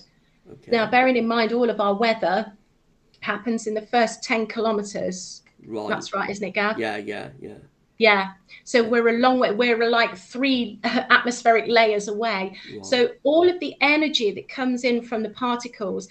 So yes, it's not solar flares that cause aurora. It's what's known as the coronal mass ejection that happens afterwards. When a solar flare goes bang, sometimes it's just a couple of magnetic filaments having an argument on the sun. Whereas other times it can turn into all-out war, and they go bang so wildly that they are blasted apart. And if that happens, then the material, the plasma underneath it, is thrown from the surface of the sun, which is why it's called a coronal mass ejection. Right. Okay. And those particles are charged. So unlike the oxygen that we breathe in, which is neutral, these particles have a charge to them. So what they will do is interact with anything electric and anything magnetic, hence our magnetosphere and ionosphere.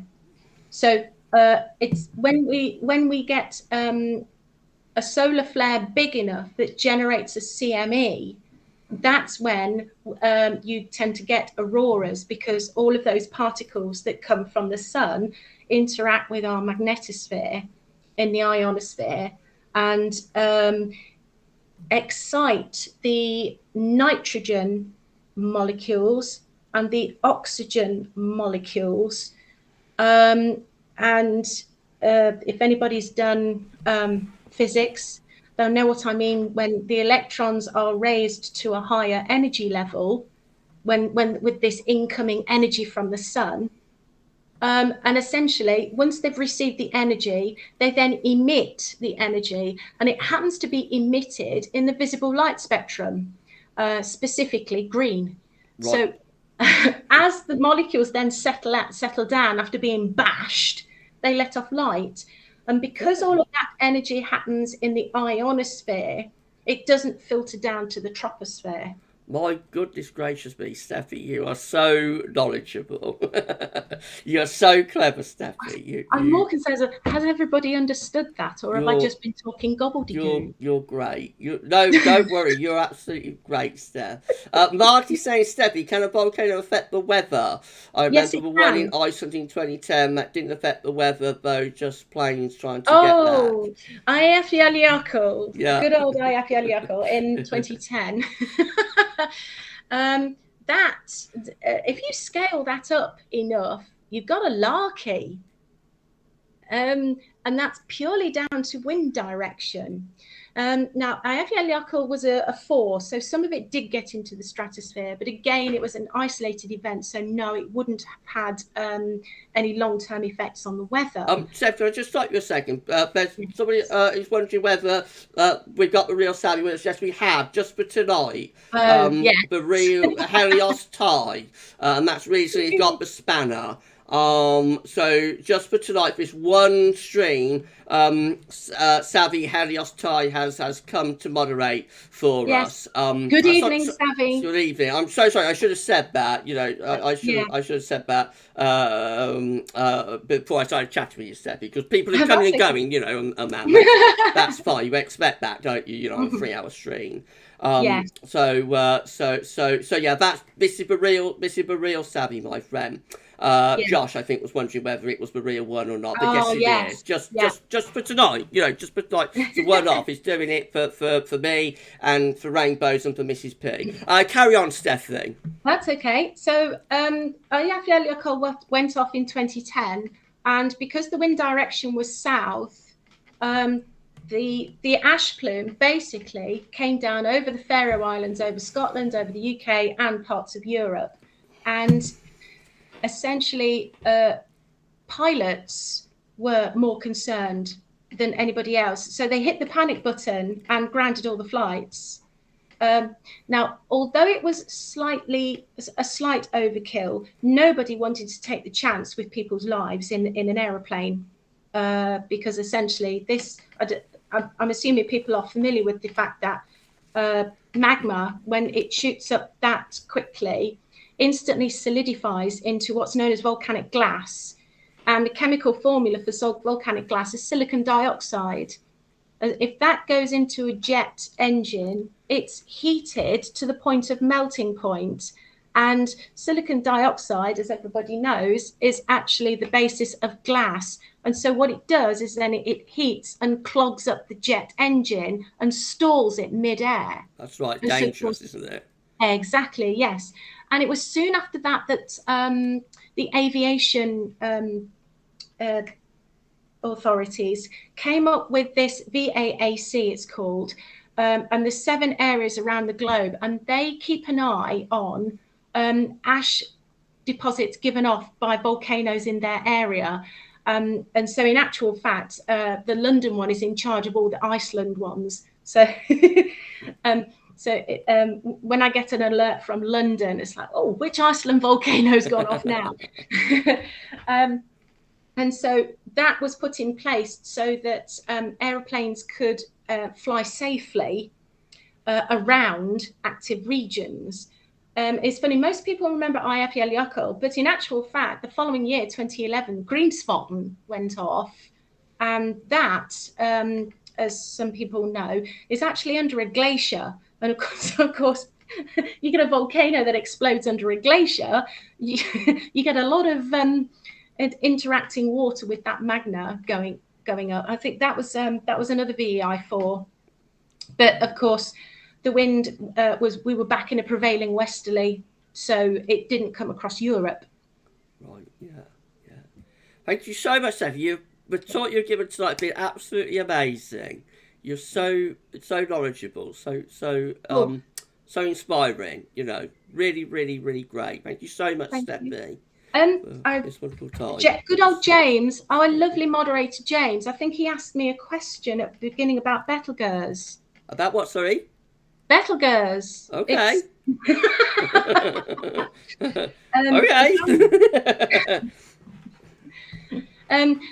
We probably better know it as Betelgeuse. Oh, right. Okay. Yeah, it's Betelgeuse. It's the red supergiant in the constellation Orion. Okay. If I remember right, James was asking why it had gone brighter. Right. Okay. Because the answer, Steffi. A red supergiant tends to pulsate, and it's gone out of rhythm after the great dimming it did a couple of years ago. Basically, our sun does little things called a coronal mass ejection, or what supergiants do is what's known as a surface mass ejection. It hasn't just spat out a few charged particles, it's gone and chucked part of its material out into space. Essentially, what happens when a star goes into a red giant is it's ran out of its main fuel, hydrogen, and it's burning helium instead. That is less efficient, so it tends to almost inflate and deflate as if it's breathing, you know, as it's pulsing away, trying to find this helium to have a nuclear reaction with. And essentially, a couple of years ago, the amateur astronomers noticed that Betelgeuse had got very, very dim in the sky, and we thought it was going supernova. Right. But in actual fact, they said, no, it's not due to go supernova for about another 10,000 years, I think, something like that. Okay. And but what it had done... long time in the future. It is, but from an astronomical point, it's a bit like geological time. Yeah, that's a blink of an eye. It's not that long, is it? No. No. So essentially, because it had gone and blasted part of its surface off, it had upset its rhythm. And so the paper, because I read it after James flagged it up to me, what the paper is saying is it will take a few years for Betelgeuse to get back into its pre-dimming rhythm. So, of course, it could do all sorts of, you know, extra bright and extra dim in the meantime, you know, before it goes bang. Yeah. Helios is saying it's from the Orion constellation. That's right. Yes, it is. I think it's the, if you look at Orion, if you Google Orion, it's the top shoulder. The upper shoulder. Oh dear.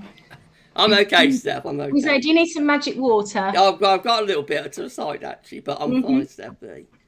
I've got my magic coffee. Oh right, lovely, Stephanie.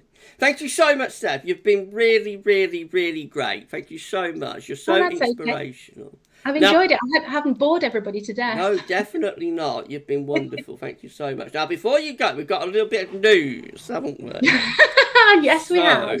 So, a little birdie's told me that there might be a little bit of a romance going on. There might be. And there might be a little bit of a doubt whether this romance going on. I might have pulled my arrow, and you know, I might have shot my arrow. So what's happening, Steph? What's going on? It was around about March last year. I got in touch with Paul James on Facebook. Oh, moderator Paul. Yes. Lovely. We started chatting, and we'd not been out of contact since. So we met up last year. Right. And thought, yeah, we can give this a go. Oh, God. Despite there being 250 miles between us. Just a little distance. Not much, just a little distance. Yes, we thought we'd try and give it a go. So Paul is actually officially my partner. Right, lovely. Well done, Paul. Now, Paul, do you want to join us on the call? Does Paul want to dial in and join us? He can do it if he wants to. Because I've shut down YouTube, as I've no idea what he's been saying. He's not saying anything actually. It's Oh, just, good. He's been behaving himself then. Yeah, he's behaving. Yeah, don't worry, he's behaving. Yeah, Oh, yeah. I'll be having words with him if he's not. No, he's behaved himself. It's not been too much. There's not been too much. There's not been too much innuendo going on, and not been too much double entendre going on. So, but I know he can be. He can be. He's terrible. Hello, Gav. Hi there. Hi, Paul. Hello. Hello there, Hello. sweetie pie. Hello. Hello. It's Paul James, everybody. It's Paul Yes, James. the blue spanner is here. The blue spanner is here. The spanner's here. Wasn't expecting to hear from a spanner tonight, was you? I said last night, didn't I? There's going to be a couple of surprises. Yeah. I did that little thing last night, to tease. Gav loves to tease. So when I did that, and I told everybody at one point we'll have a couple of surprises, I knew, that Paul and Steph would have an announcement, and Sam would come back just one last time. So, Paul, what's going on? What's going on? Very, very, very quickly, I just wanted to follow up on a couple of things that Steffi said for people who may not know. When Steffi was going about a VEI 345, it's the volcanic explosivity index, which measures whether an eruption is sort of quietish and soft, or whether it's explosive and can be quite dangerous. So the higher the number, the more dangerous it is. Regarding the Pacific plates, there's quite a few plates that are broken up across the Pacific Ocean. Is it Nazca? Yeah, but my point is the actual plates themselves are lighter in weight compared to the plates underneath the continent. So when they clash or hit each other, the oceanic plate will dive down under the continent. It will then melt up in the mantle, and that's when you start getting molten lava that can find a way up through the surface, and then you get volcanoes. Hence why the Ring of Fire, for instance. It's just to sort of clarify a few points for that. Yeah. Well done, Paul. Well done. You can take a few comments. My tie all over the place. To take a couple of comments from live chat. So, Mark Knish is saying, "Good to hear your voice, Paul. Sing a Human League song." I'll pass on that, Mark. Okay. Sorry, mate. He's passing on that, Mark. Sorry about that. I'm not into karaoke at all. Matthew Richards, tonight is full of surprises. I teased, didn't I? Hello, frog legs. Hello, mate. You two knew, didn't you, what I was teasing last night when I did that little mini stream. Can I just say it is absolutely fantastic that Savvy is back just for the one night. Yeah, I really missed having him around, so it's nice to hear you, mate. It's been good to see you on here. I nearly went at the start. I don't know if you noticed, but I nearly went. I did. Because I won't go into it because it's a positive live stream. But Sav went through a lot, and it was nice, It was nice to see him back, and it's just for tonight, but it was nice. It was so nice, to have him back, just for this one last time.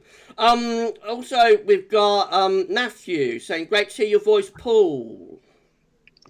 Well, thank you very much. Nobody's ever heard Paul James before, have they? No, well, not other than people who you talk to in everyday life, but nobody James United saying this is such an awesome stream. I think James is enjoying it. We wanted to make it special. It's an awesome community as well. And I think we've said this, and so many people have said the same thing. We've got a fantastic community on here. And it's just wonderful how we all sort of stick together and help each other out. Yeah. And also, Josh, wonderful World Nature Anthem, have a posh voice, Paul. Yes, it does. Nice. I thought that when he first rang me. Oh, right, okay. Not like me, I'm common as muck, me. I'm No, somewhere, I'm I'm somewhere I was between born London and Birmingham, common as muck. was born in West London, so London born and bred. Oh, lovely, lovely. So, about the announcement then, there's a bit of a romance going on, Paul. Yes, there is, Gav. Absolutely. Okay, so Gav's played Cupid. Oh, I think dear. the fact that we both love science, that really is good as well. Yes, because I don't shut up. Yeah, that's true. It's nice to get the odd word in sometimes, but No, but it's nice that you've got that common interest, isn't it? You know, Yes, it's nice that indeed. you've got that common interest on that. So that's lovely. So what's going to be happening? Are we going to be moving in with one another, or not got to We that have stage yet? No idea. Just to Let- play it by let's ear. slow down on that one. Let's slow down on that Okay, one. okay. Just play it Yes. by ear and If- see how things develop. If we decide, then we will announce it. But Okay. right at this point in time, we are just taking things as they go. Okay, right. Well, I'm just going to say if Yeah. say at some point in the future, you know, when I'm doing my best Scylla here. You remember Scylla on Yes. Blind Day? Yes. Oh, what a You know program, where yeah. I'm going, don't you? Oh, I certainly know where you're going, Gav. If there should be like the bells tolling and you know the wedding bells, you know, I'm just glad you said that, not funeral bells or anything else. that's right. I got myself out of that, didn't I? I got Yes, myself indeed, you did. out of that, didn't I? No, but if there's like wedding bells in the future, then you know, let me know and well, I can't buy a hat because they're for ladies, really, aren't they? But I'll buy a suit. You know, I won't turn up in this. I'll turn up in something a little bit more toned down. But no, that's lovely. Congratulations to both of you.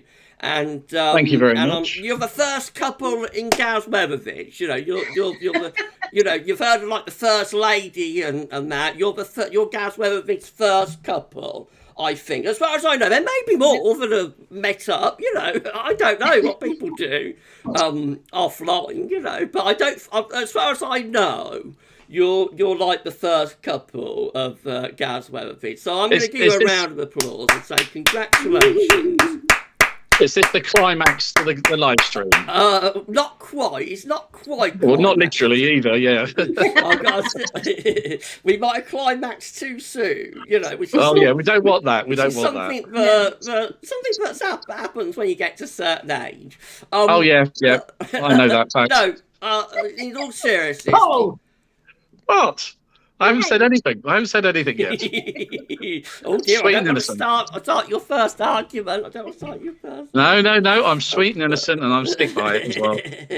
In all seriousness, congratulations to both of you, and Thank you you. know, I wish nothing but amazing things in the future for both of you, and you deserve, you know, you both deserve happiness and joy and love and congratulations and thank you so much for spending this time with me on this live stream tonight, both of you, and especially Steffi, but Paul as well. Thank you so much. You know, thank you so much. Well, I am spending touched this to the time. heart of my bottom, or is it the bottom of my heart? I always get them confused. Dear. Thank you so much, Paul. Thank you, Gav. All right, then I'll stop the call now. I'll end the call. Okay. Cheers, thank you. All right. Bye-bye, everyone. Bye. Bye-bye.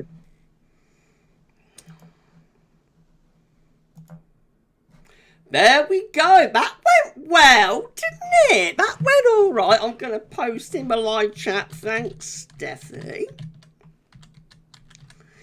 And also post thanks, Paul. That was nice, wasn't it? That was nice. That went very well, didn't it? Marcus, it's funny when you were talking about romance, I thought you were talking about you, Gavin. Thought you met a nice lady up the gym. Oh, I don't know, do you? No, it's not me. No, I don't think anybody would be I don't think anybody would be interested in me. But no, it wasn't me. It was Paul and Steffi. There's a nice romance going on. Chris Stewart, when will Gaz weather vids turn into Gaz news vids? I don't know. I don't do the news. I don't like the news. You know, it gets me down. I try and I try and switch it off. Right, everybody. If it's okay, I'm just gonna turn off the webcam, mute the mic, because I'm gonna take a couple of minutes just to stand up and stretch my legs a little bit. So I hope that's all right with everybody, if I can do that. I hope that's all right. And then what we're going to do, you're going to hear from Rich, and you'll also be hearing from Brian Gaze as well. And then I'll tell you a little bit about Mrs. P and about Rainbows. Have a little look at the weather, and then we're going to have a chat with Ben, and that will be, that will be like the end of the stream. Then. Now, why have I got a notification from Discord? I wonder. I don't know. What's going on? I think everything's all right. Okay, so if it's all right with everybody, it's all right. I'm just going to very, very quickly stretch my legs because I've been chatting. How long have we been going for? 6 o'clock. So we're over 2 hours. We're 2 hours, 20 minutes in. Goodness gracious, we might run a little bit late, everyone. Might run a little bit late tonight, but I hope that's all right. Okay, I'm just going to very quickly. So I'm going to Streamlabs. I don't want to mess anything up here, so I'm going to get rid of the webcam. So that's going to go. Right, okay. And also, we'll mute the mic. So I'll see you in around 2 minutes, 1 minute, 1.5 minutes, something like that. You chat amongst yourselves, everybody.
Okay, how have we enjoyed it so far, Ben, everyone? I've got my hat back on. Goodness gracious me, Gav's got his hat back on. Because I've down the headphones just for the time being, but I put them back on when we start chatting with Ben. How have you enjoyed it then, everybody? How have you enjoyed the live stream? I hope you found the live stream, everything that you wanted it to be.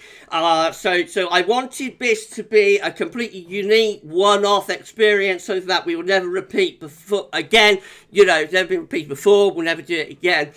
This is probably, as I've been telling everybody, going to be the final charity live stream that I'm going to do. I may do charity live streams on somebody else's channel, but for me, for Gaz, this will probably be the last. Okay, so someone's unable to hear me. Let's have a quick look. It should be working. Katrine, the mic should be working. Is the mic working, everybody? Gavin, I am unable to hear you, says Katrine. Can you hear me, everybody? I hope I hope I've not messed it up. Guy Morley, great stream, Gav. You're doing a grand job, my friend. Thank you so much. Thank you so much, my friend. Man in a Pit, add sunglasses, and you're Roy Orbison, Gavin. Thank you so much, my friend. The Big O. We love the Big O. Mrs. P loved the Big O. Frog's Legs, saying incredible live stream. Thanks, Gavin. Shiram, can hear you fine. Oh, right, that's fine. I'm not sure, Katrine, what your audio issue is. I did stop the live stream. Well, not stop it, but I muted the mic and went off to stretch my legs. Basically, I needed a toilet break. When you get to a certain age, Paul will know about this. When a man gets to a certain age, after a couple of hours, you often find you need to go. So that's why I had to pop off for a couple of seconds. Anyway, I hope you've enjoyed it all so far. We wanted to make this something completely unique and different, and something that we've never done before. Steffi, thank you. At Gaz, it was a pleasure. Thank you so much, Steph. And of course, thank you so much to also thank you so much to Mark Vogan as well, and also thank you so much as well to Jethers also. You know, the guests have been absolutely fantastic on this live stream so far. We've still got Ben to go, but I want to now give you. So I'm going to take this back off again. Put my headphones back on, because now you're going to hear from Richard. So the incredible Richard Trott. We've never heard from Rich before. So it's unbelievable, you know, but finally, after all of these years, you're going to hear from my good friend Rich. So let me just, where am I going? I'm going to bear, right, okay, Richard's on a recording. Ben saying, it's been good, Gav. Thank you so much, Ben. We'll chat soon, my friend, but I want to play Richard's recording now for everybody. So this is from the amazing Richard Trott. He's been with Gaz Weatherford, you know, been working with me for years at Gaz Weatherford, and finally you're going to get to hear it. So I'm going to play it right now. This is a recording that Richard's away, so he would have joined us, you know, and had a chat with me on the stream. And the stream would probably gone to about 4 hours. Because when me and Rich get chatting, you know, we can really get chatting. But he's away, so he wasn't able to join. But he did want to be involved. He did want to give us a recording. So I'm going to play that right now. Here we go, then. Miss everybody is the amazing and the incredible Richard Trott. Hi everyone, it's Richard Trott here, just dropping in on Gav's live stream, straight off the cuff. This one being a recording because unfortunately, or fortunately for me, I'm away on my holidays in Cheshire, in the middle of nowhere, in a caravan, enjoying myself away from people and stress and everything. But I hope you're all having a great night. I hope that you're supporting Gav's wonderful charity, the Rainbows Hospice, very dear to Gav's heart. So please like, share, and obviously donate if you can. It doesn't really matter how small, just everything for these charities these days helps, whether it's a little donation or a large donation.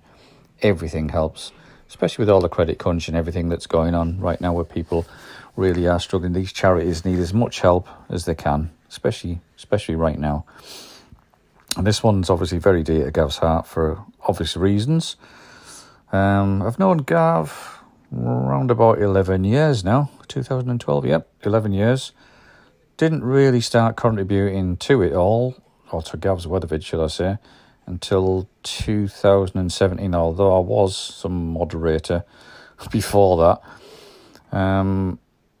We've got a great team now. We've got Shrine Brewing. We've got the dependable Terry Scully, who's always been there for Gav in the background, like a father figure. Yep. Obviously, there's myself, and obviously the main man, Gav himself. So I just hope that you're all going to have a great rest of the evening. I hope everything goes well, Gav. Really do, my friend. And I might just crack open a can and just chill while I'm over here, enjoy myself. Miles from people. Long hours that I do, so I deserve it. Mark Vaughan, who drives his big trucks around, he will vouch for doing long hours as well. So we do need these breaks when they come around, believe me, to recharge the batteries. So once again, have a great evening, Gav. Hope everything goes fantastically well, and I hope everybody else really enjoys this unique and live stream, which I'm not live, it's straight off the cuff, and it's a good night from me. Richard Trott, everyone, the amazing Richard. Thank you so much. Thank you so much to Richard for that lovely, lovely message. Thank you so much, my friend. That is incredible. Thank you so much to Richard. You have a fantastic holiday and break. I know how hard you work, Rick, so you deserve it, my friend. You absolutely deserve it. And thank you so much. Thank you so much. Thank you so much. Have a good rest, my friend. Unbelievable. And I got a message from Brian as well. Now, for this one, Brian Gage from Weather Outlook. Now, for this one, I've got to display capture. So, for the first time in this live stream, we're actually going to start display capturing. How does that sound, everyone? So, just for a second, I'm going to turn off the webcam. And I'm going to turn off the image as well. We'll start display capturing right now. There we go. We're display capturing for the first time on this live stream. There's the confirmation, everybody, of £368.19 in the control room, in the live chat here, from the live chat, I should say. So that is unbelievable. What an incredible number that is. I'll just very quickly, while we're screen capturing, go here, which is to Just Giving, and I'll refresh the page there. So we have now hit £1,000 on Just Giving. We have hit our target on Just Giving as well. Thank you so much. Thank you so much for the donations. You know, that is unbelievable. Thank you so much. Ben, massive donation. Thank you so much, my friend. Thank you. And thank you for the donation to Mark Bogan.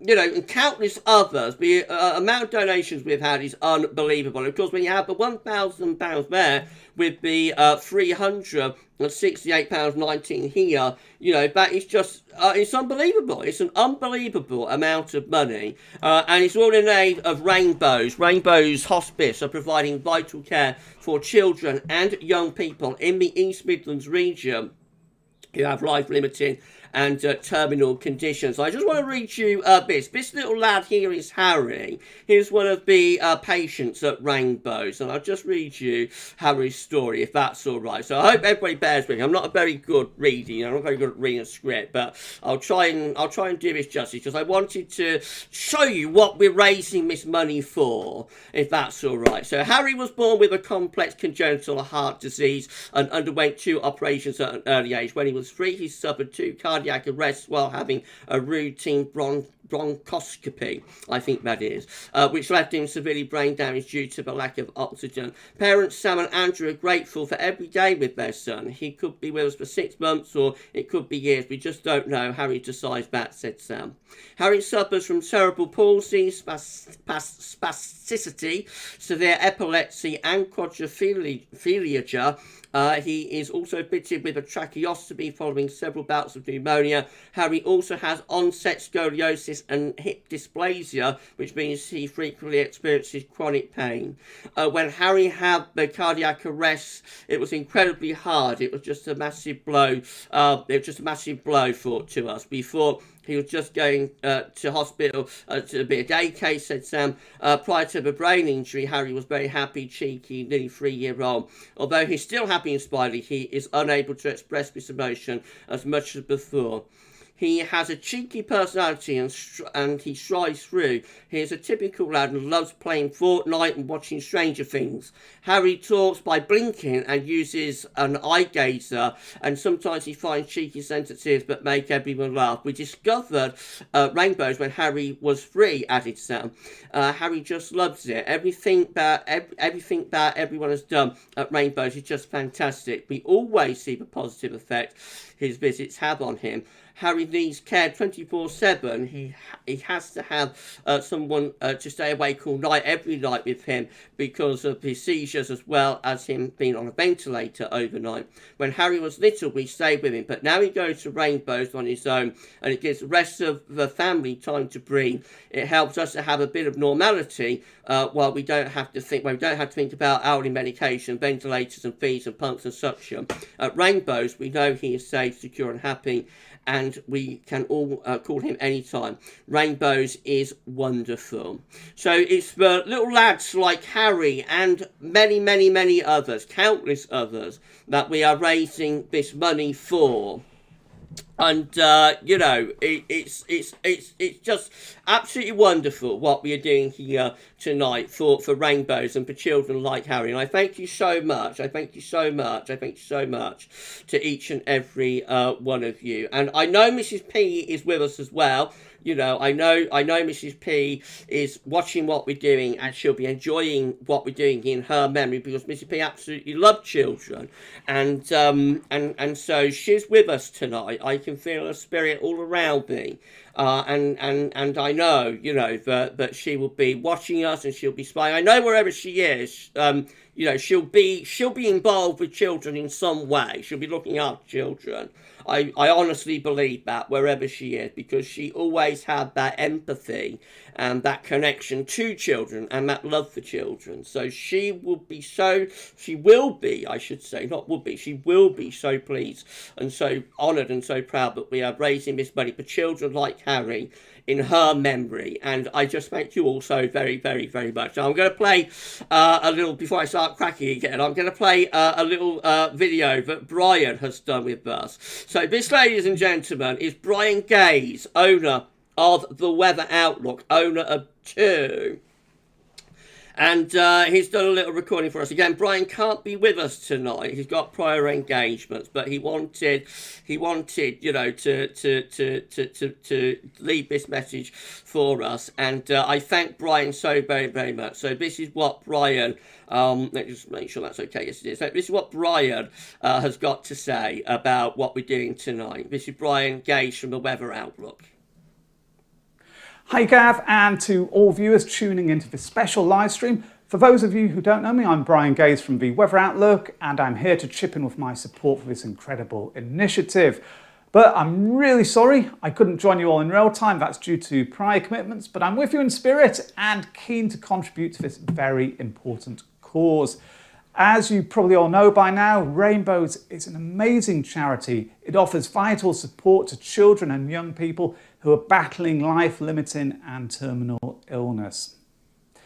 I've read about the tremendous work they do to provide comfort and care to those who need it the most, and I would love to help raise funds and awareness. So each and every one of you, please dig deep and donate whatever you can. Every donation can make a change for the better in the lives of these children. Of course, events like this remind us that there are much more important things than the day-to-day weather. So a big thanks to Gav for organising this live stream and providing a platform to make a difference. And I know that May the 27th is a very important date for him personally, and this is probably a very fitting way for it to be commemorated.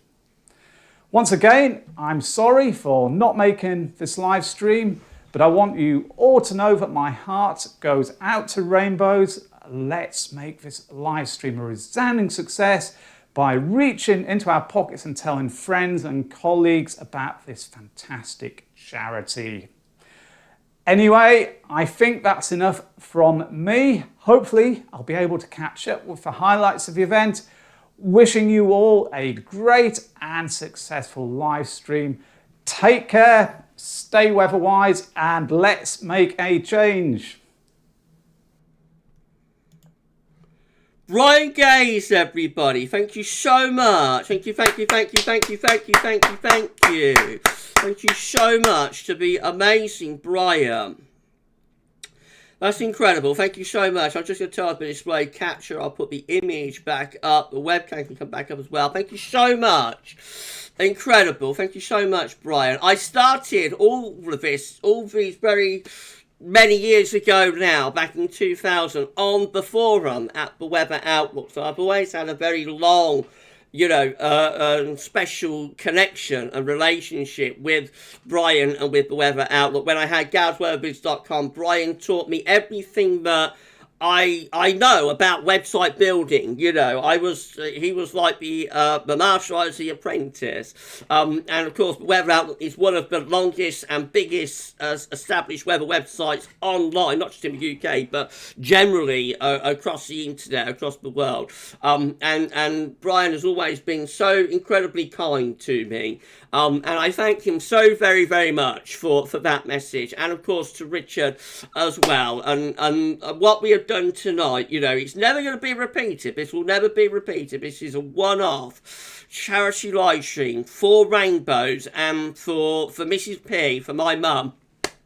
And I'm just incredibly moved, you know. I'm incredibly moved. And I just thank all of my guests so very much. We've still got Ben to go. I'm going to do the weather, though, just very quickly. We will do a little bit of the weather, I think, because we are a weather channel, so we've got to do a little bit of weather. We'll have a look at the 12s there. We probably won't have time for long range tonight, if that's all right, everyone. But we will have a look right now at what the 12 said it did, and then we'll have a chat with Ben, because I don't want to keep Ben waiting any longer, you know. So he was scheduled in for 8:30, but as you know, Gav's always always not quite on schedule. So we'll just have a look at the 12 there, and then Ben, get ready. I shall be giving you a call, and we'll have a chat, and then that will be like the end of the live stream. Thank you so much, everybody, for an incredible night. Right, let's see what the weather's doing then, shall we? So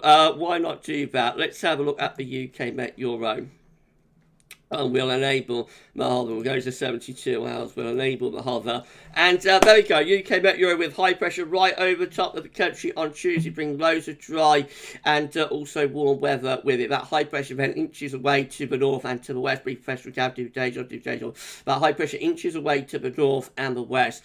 But still there, even on Saturday next week, we're still under a large area of high pressure. Still lots of dry, fine weather to be enjoyed right away up to next weekend with the UK Met. Just make sure I'm screen capturing. Yes, I am. Right, where am I going on tabs? There we go. Right, okay. We'll have a look at Icon as well. High and dry right the way through the weekend into the early part of next week too. So high pressure dominates through to next weekend. Winds coming in a little bit from the north and from the northeast by Sunday. So it could be turning a bit cooler then. But basically high pressure continues to rule the roost. But GFS 12 said looks like that with high pressure again right over the top of the country through the middle part of the week. That high pressure then starts inching away to the north and to the northwest. Is it going to pull in a northerly? High pressure sticking around the country, so no real sign of a northerly up to day 10 there with the GFS 12. So eventually wind does get into the northeast, but it's a long way out that. That's the 10th of June, so it's like you know, 336 hours or something ridiculous like that. So high pressure blocking in the North Atlantic up towards Greenland with a trough of low over northern and also western Europe. The GEM as well with that high pressure right in over the top of the country again, bring loads of dry and fine weather with it through most of next week. We're high and dry. That high pressure still sticking around all the way up to day 10. Again, the high pressure is in the ascendancy, and then the ECM WF looks like that. The high pressure once more right over the top of the country, bring lots of dry and fine weather with that high pressure moving away to the north and to the west as well as we go into the weekend. Up to day 10,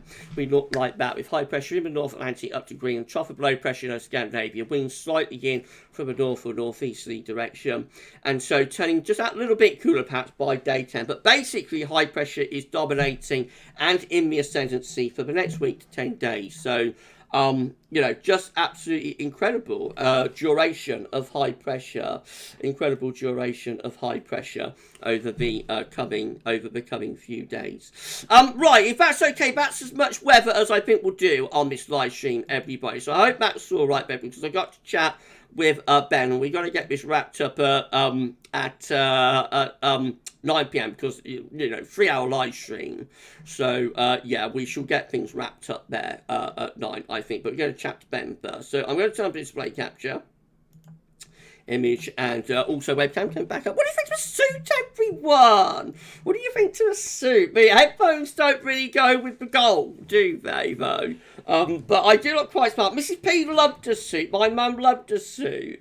And she loved to get a little bit dressed up, you know. If she went to weddings, she always buy a hat and all of that sort of stuff. So, yeah, and she loved it. So I thought, you know, as I'm doing this for my mum, You know, I thought I'd get a little bit dressed up. JL, nobody does it like Gav. Nobody does it like Gav. Helios, saying, you know, I'm loving this sunny weather, Gav. I know you are, my friend. I know you are. Patrick Nairn, you're doing great, Gav. Have a good rest tomorrow. I will, and Monday. I'm doing an NAO forecast this year. Yes, I am. And when I get this weekend out of the way, so that's been an epic, crazy weekend with this 3-hour live stream and also the summer forecast and a historic video on Bank Holiday Monday. It's all come together. So once I get this crazy weekend out of the way, I will have much more about the NEO forecast. But yes, there will be a winter 2023-2024 NEO forecast coming up. I chatted with Mark Bogan a little bit earlier on, and he had a few ideas about the winter. So if anybody didn't hear about it, listen back on demand. And lovely Mark, I put him on the spot a little bit, didn't I? Dad put Mark on the spot a little bit, but he was really, really kind, you know, in telling us what he thought. Mark Gavin, did you do a charity thing for your dad a number of years ago? Remember that one too? Yes, I did with Sav. Me and Sav did a joint charity live stream raising money for the air ambulance. Yes, we did. Sharon, that's a great message from Brian. Absolutely amazing. Yeah, lovely Brian. Jack Lowe, such a great guy is Brian. He really is, isn't he? Billy Boy, the amazing Brian. And you all had lovely things to say about Richard as well, didn't you? Katrine, thank you, Richard Shaw.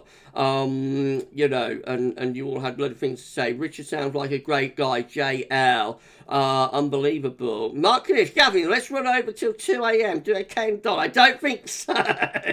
I'll be on my last legs. It's not physically tiring, but it's mentally tiring. Just got to be focused, you know. Focus.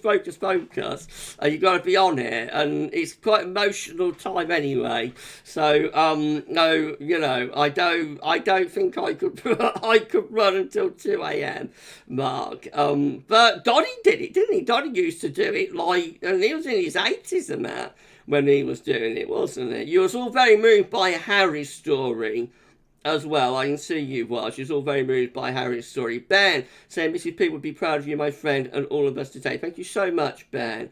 I will get to calling you in a second. Matthew Richards is one of the most worthwhile things I've ever been involved with. Thank you so much, Matthew. Thank you so much, my friend. I want to make it special. I wanted to make the live stream special because this is probably going to be the last charity stream that I ever do, to be honest. So I don't think I can ever top this, and so I just wanted to go all out, invite people in, invite people on, chat to me, and you know, just have a one-off stream that we would all remember for all time, you know. And I think we've done that. I hope we have. Helios, we did indeed, Gav. Sav, saying we did indeed, Gav. That was a great charity stream we did. It was very special, wasn't it? So I've done a charity stream for my dad with Savvy. I did a charity stream. I'm doing a charity stream now for my mum, and I think that's it. You know, I think that's going to be it. So I'd be very surprised if there will be another charity stream. You know, never say never. I'm a big believer in never say never with things or with life, but I'll be surprised, let's put it that way, if there's going to be another charity stream. But I might do a charity stream with somebody else, you know. I might do. Frog thanks Matthew, it's been incredible, Gap. Thanks everyone, thanks Mars, take care, Sammy. Good night all. We still want to chat to Ben, but you have a good night, Matthew. And Mark is saying, where back going for a summer forecast? It will go well. Summer forecast's already done. You'll be able to see it at 10 a.m. Right, let's call up Ben, shall we? Ben, are you ready? Are you ready, Ben? Let's give Ben a call, shall we? Ben, are you ready, my friend? Are you ready? Are you ready? Are you ready? Ben.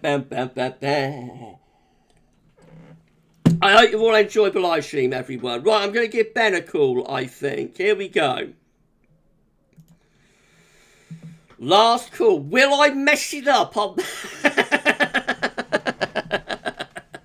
It's all gone great, hasn't it? It's all gone great so far. Will Gab mess up on the final call? Let's see. We're back on Discord now, so in theory I know how this works a little bit better. than Facebook. But let's see. Ben, are you ready? Let's do this. We're going to call Ben in 3, 2, 1. Hello. Hello. Hello, Ben. Hello, everyone. Hi. How are you, my friend? Doing well. Thank you so much for being here with us tonight. No worries.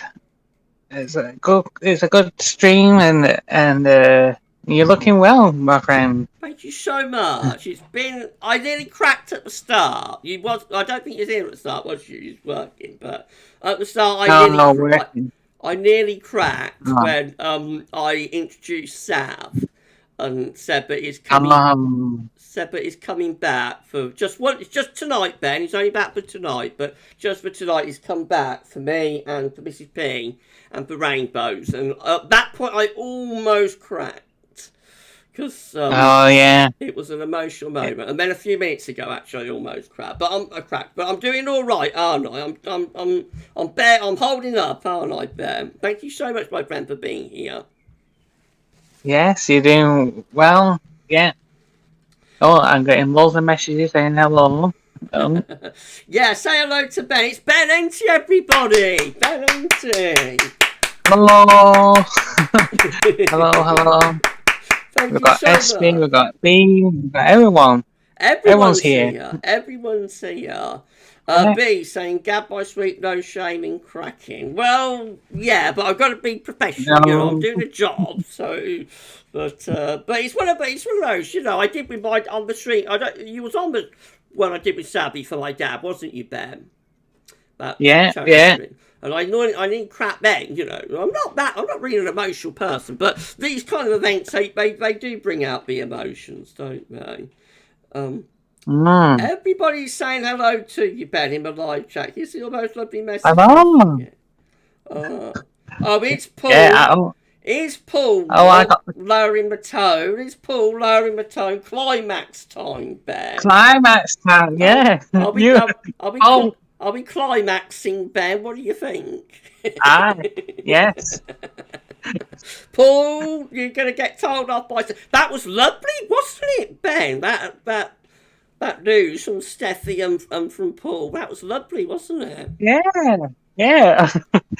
I couldn't type because I was eating my tea because I just got home and I was just eating my pizza. I was like, oh wow. It's a surprise, isn't it? But a nice one. You know, it's a nice and wholesome, isn't it? You know, because I thought when I found out about the news, I thought life goes on, and I suppose that's the key message of this live stream. We are remembering my mum who passed. We're raising money for these little children and young people who are so very, very sick and unwell and poorly. But at the same time, life goes on, doesn't it? People still fall in love. People, get married. Life continues. They have children and that. So it's that sort of stream, isn't it? It's a little bit. It's sad. It's wholesome, and with Steffi and with Paul, there's also that element that life goes on, and also Sav coming back for us for tonight as well. Yeah. It's those dual elements, isn't it? But life goes on. Life finds a way, and that's something that I've learned a lot over the last year, actually, Ben. Yeah. That you think you're at your lowest level. And you are at your lowest level that you're ever going to be. But the next day you get up and you still breathe in and you just carry on. And eventually life evolves and it's the circle of life, I think, Ben. So I wanted, to have the full range of experiences on this live stream. Yeah, that's what everything's about, isn't it? Definitely. I think the stars have been aligned for today. Definitely. I think so. And I know Mrs. B is with us as well. I know she is. I know she's here. and she'll be smiling. You know, she'll be smiling down on us tonight, and she'll be so incredibly happy that the money we're raising for Rainbows, you know, is in her memory. I know she will. But Ben, we're going to have a chat about. Well, the first thing I want to chat about is what you do, because I know you work in the NHS. So tell everybody about what you do, Ben. Yeah, I work as a catering assistant. I've worked at Blackburn Hospital, East Lancashire Trust. Lovely. I've been there since April 2019, so it's now 4 years I've worked there. I've worked during the pandemic. Yes, you did. Yes, I'll talk about that in a second. Yeah, and yeah, it's been ups and downs like everywhere else, but overall, it's been a wonderful job. I've always liked doing before I worked at hospital. I worked at Blackburn Rovers as a waiter, and I have met some famous people. Have you really? Who have you met, Ben? Well, there's been some Corrie stars, a lot of other famous football managers. Okay. Some from Man United. Right. Okay. Yeah. I've met Sir Alex Ferguson at Rovers. Lovely. Wow, that's incredible. Yeah, there's his own little box. My brother's a huge United fan, so he'd be very jealous of you meeting Fergie. Goodness gracious, the legend. I met his family. His family is lovely. I met quite a lot. And that were an up and down job, but I've always liked. I think I like serving the public. I like working with people. I like, giving back. Yeah, you do a fantastic job, and you worked through the pandemic, didn't you? So, what was that like? That must have been, rewarding, but at times I'm sure you saw some quite traumatic things, going on. So, so how was that working for the National Health Service in a pandemic, scenario? Right at the beginning, it wasn't too bad.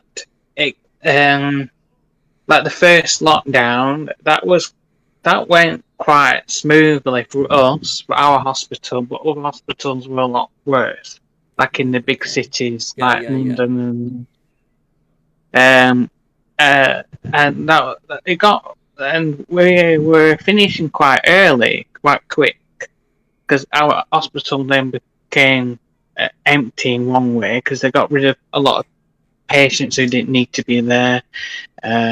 It would have been better at home instead of catching COVID. And then Easter time, well, I think that's the most Easter eggs I got around Easter. I think because all shops were closed, right? And all. So the first bit were fine, and I think I had like loads and loads of Easter eggs and chocolates because all shops closed. They were quite strange. Very strange times, wasn't it? But the tough one is one that's during summer. Our first death. It was horrible because I were leaving. I had to go to the main entrance to catch a taxi, I think, home for some reason I can't remember. And this guy got rushed in from a helicopter, and then this was just before I started work. It rushed in, and then not long after, when I came in out, it was on the news that he died. So that was quite, So that were a horrible bit. I'm sure it must have been. I'm sure it must have been, my friend. Um, You did a fantastic job. I don't know if you remember that the live stream that I did when I gave a shout. I saw you. Before I start streaming, I tend to sit in my chair, and watch what people are saying in my live chat for the live streams, and just get a feel for those and what's going on. What people are chatting about.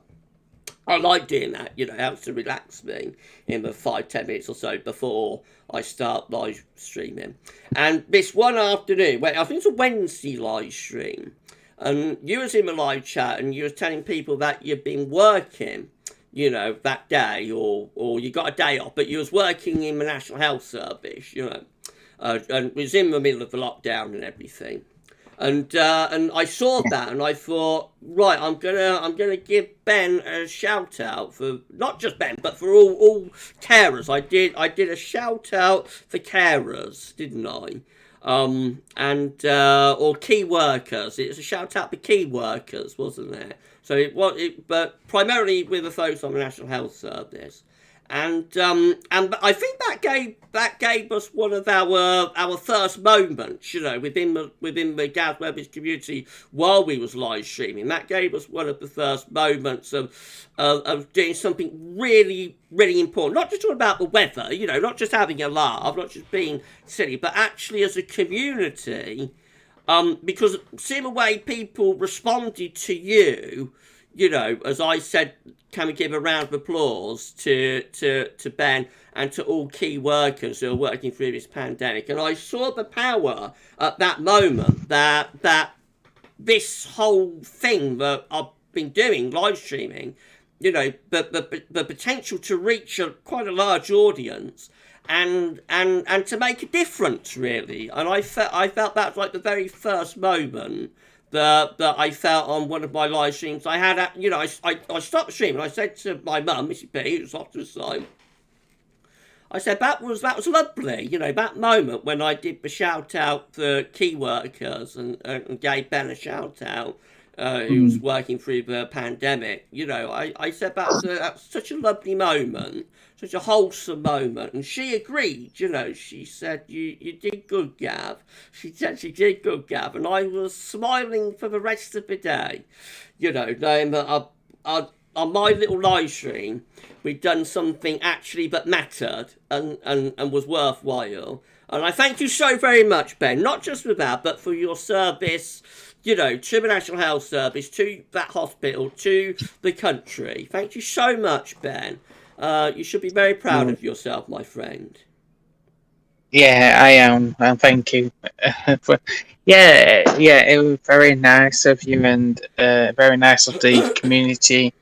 We are like a little family, and it's grown over the years. I like to, I think I like to give like a good shout out to Luke R.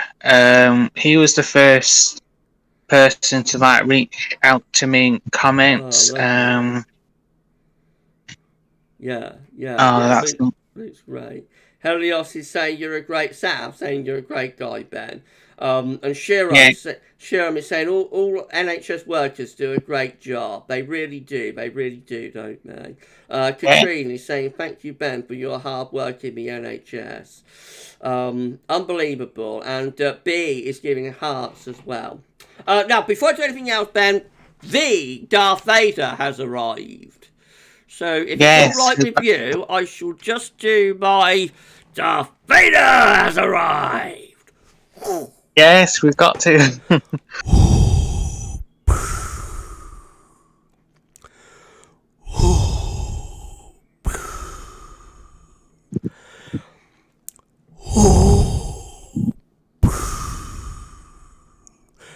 That's the second time I've done that tonight, Ben. That's the second time I've done that.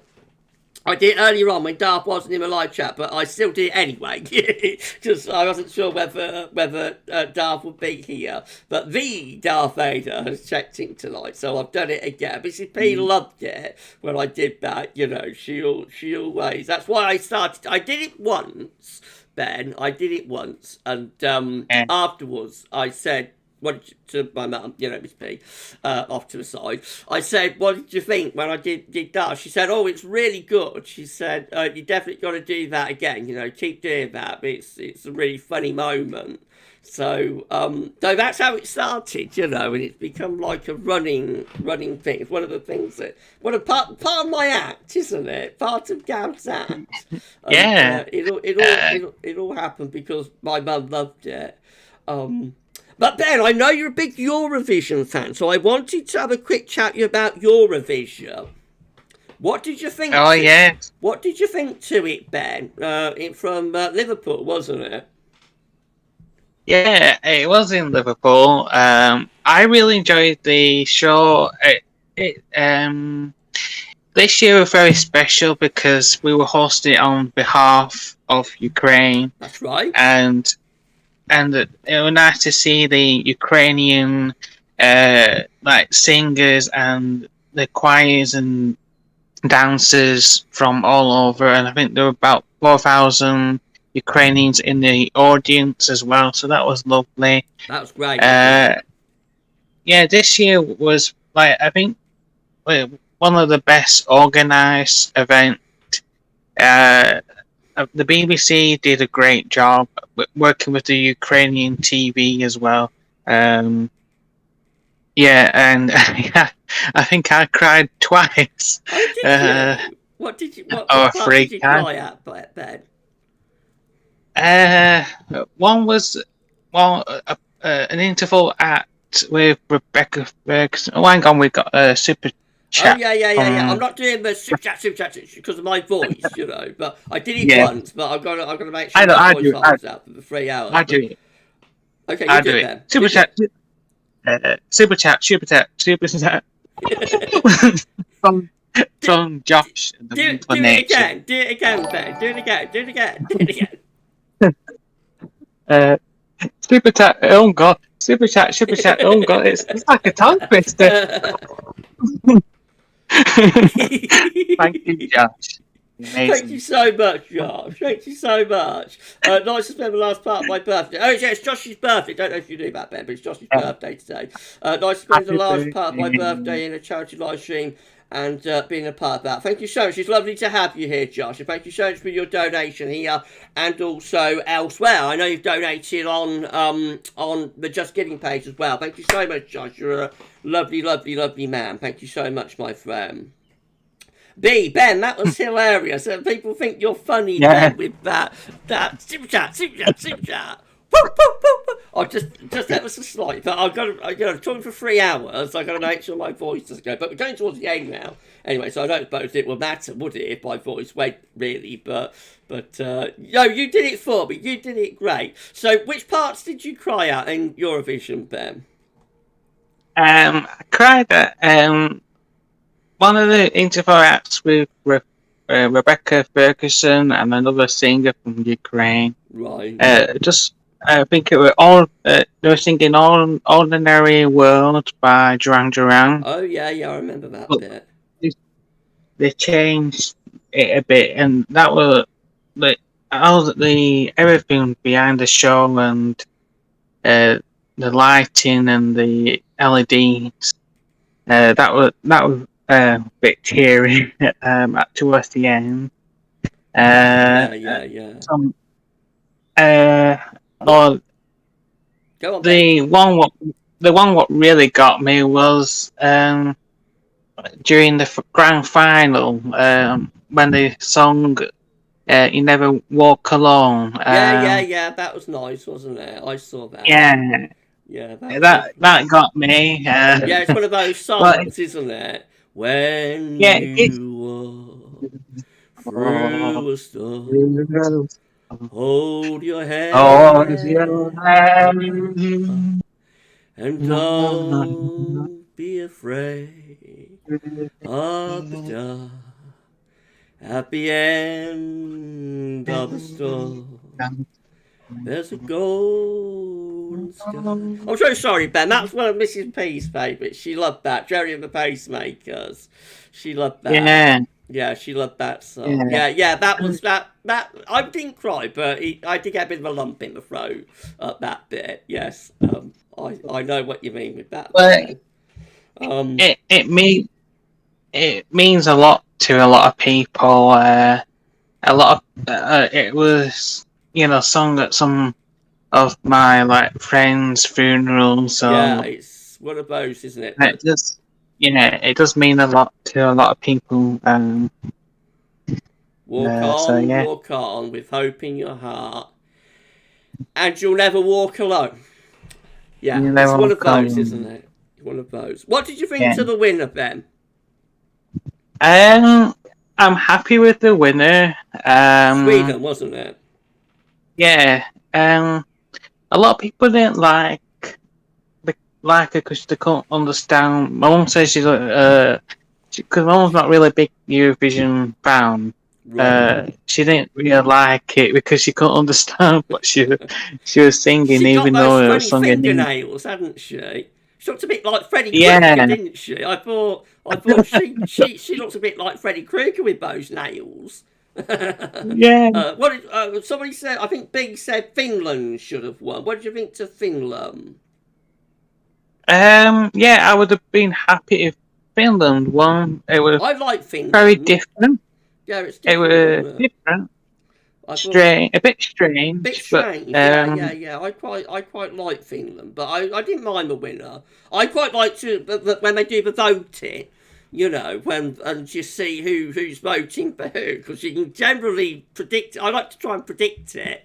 When it's Norway's turn, they're going to vote high marks for Sweden, don't you? And Spain will give high marks to Portugal, and so I like to when the glamorous lady comes on, usually a lady, sometimes man, but when the glamorous lady comes on and says bonsoir, and she's about to give a point.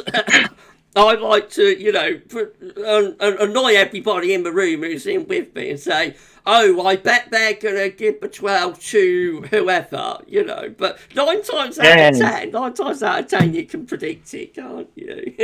It's normally Greece and Cyprus and... but not this year. For the first time ever. Right, that's right. Yeah. Now, because you've also become quizmaster, Ben, haven't you, Ben? In the last year or two.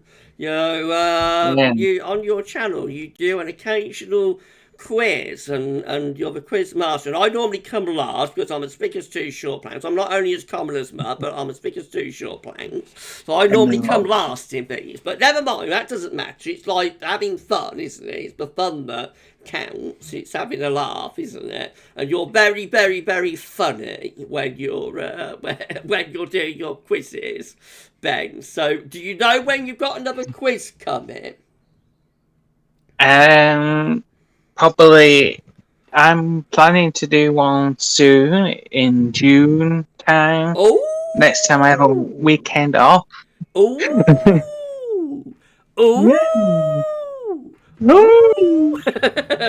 gonna have a quiz in June. Lovely, lovely, lovely.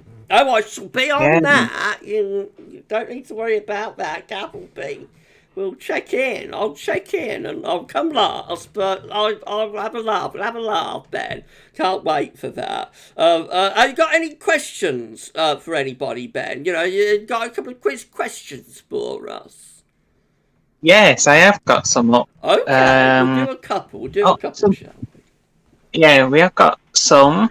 Do you want to hear Quizmaster Ben, everyone?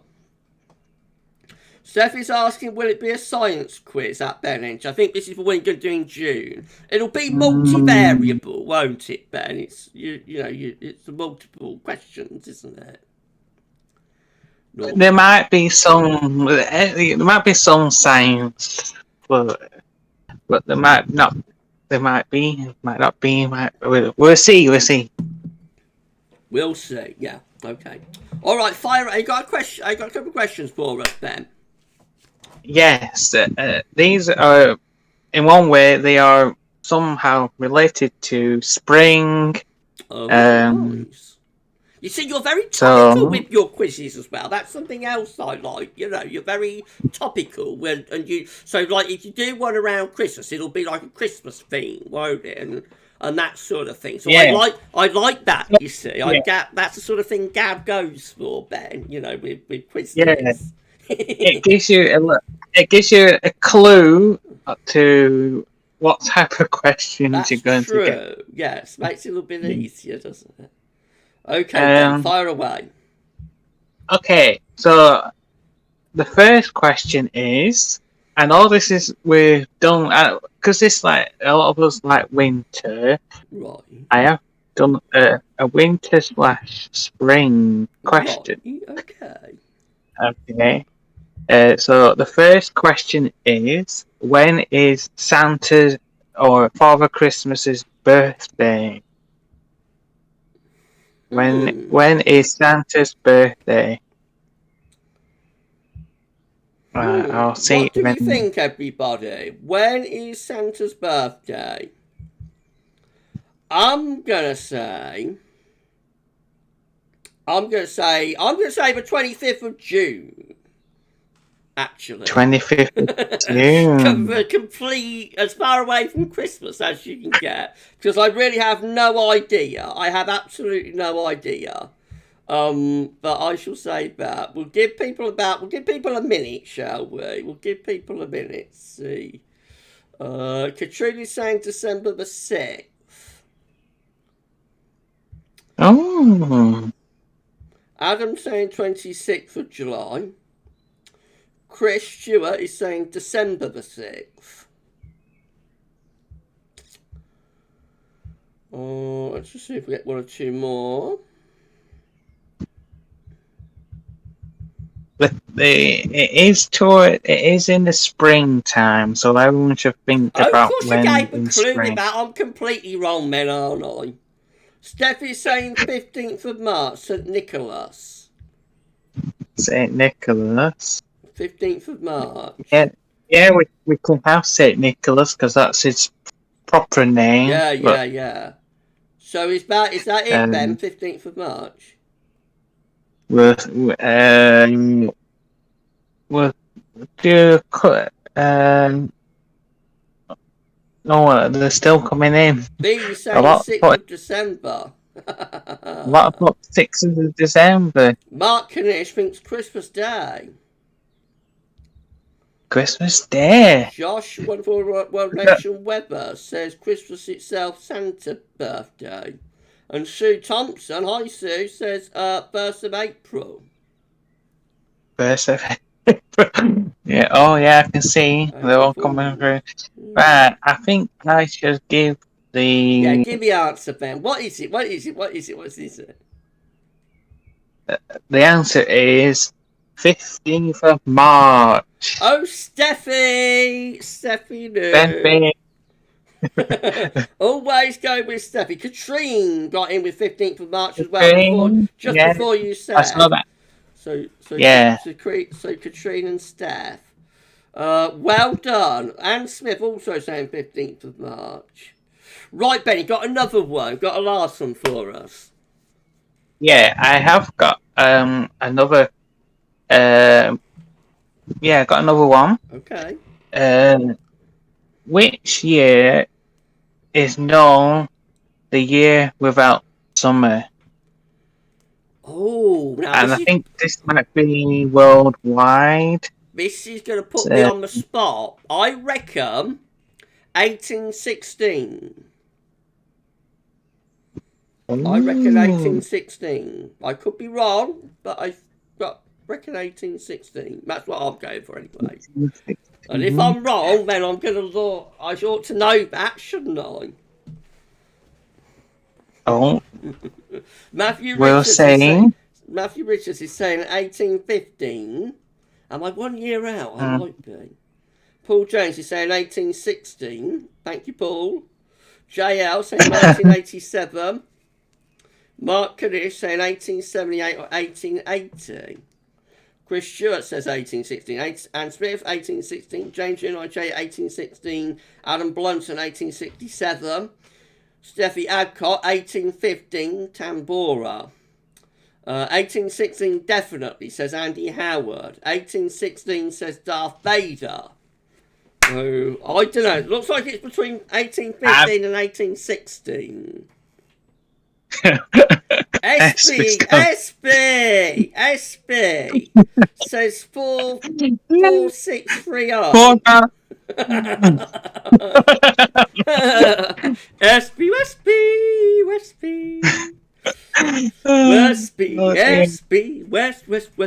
Westby.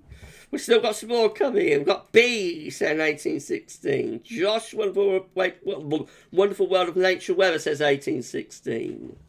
While they're coming in, I'm going to share your channel and ask people to sub to you, Ben. That's all right. Cause we always like to give people subs, don't we? Right. So you carry on talking amongst yourselves, everybody. I'm going to look for Ben's channel. Yeah, a lot of us. Go SB go. Go SB go.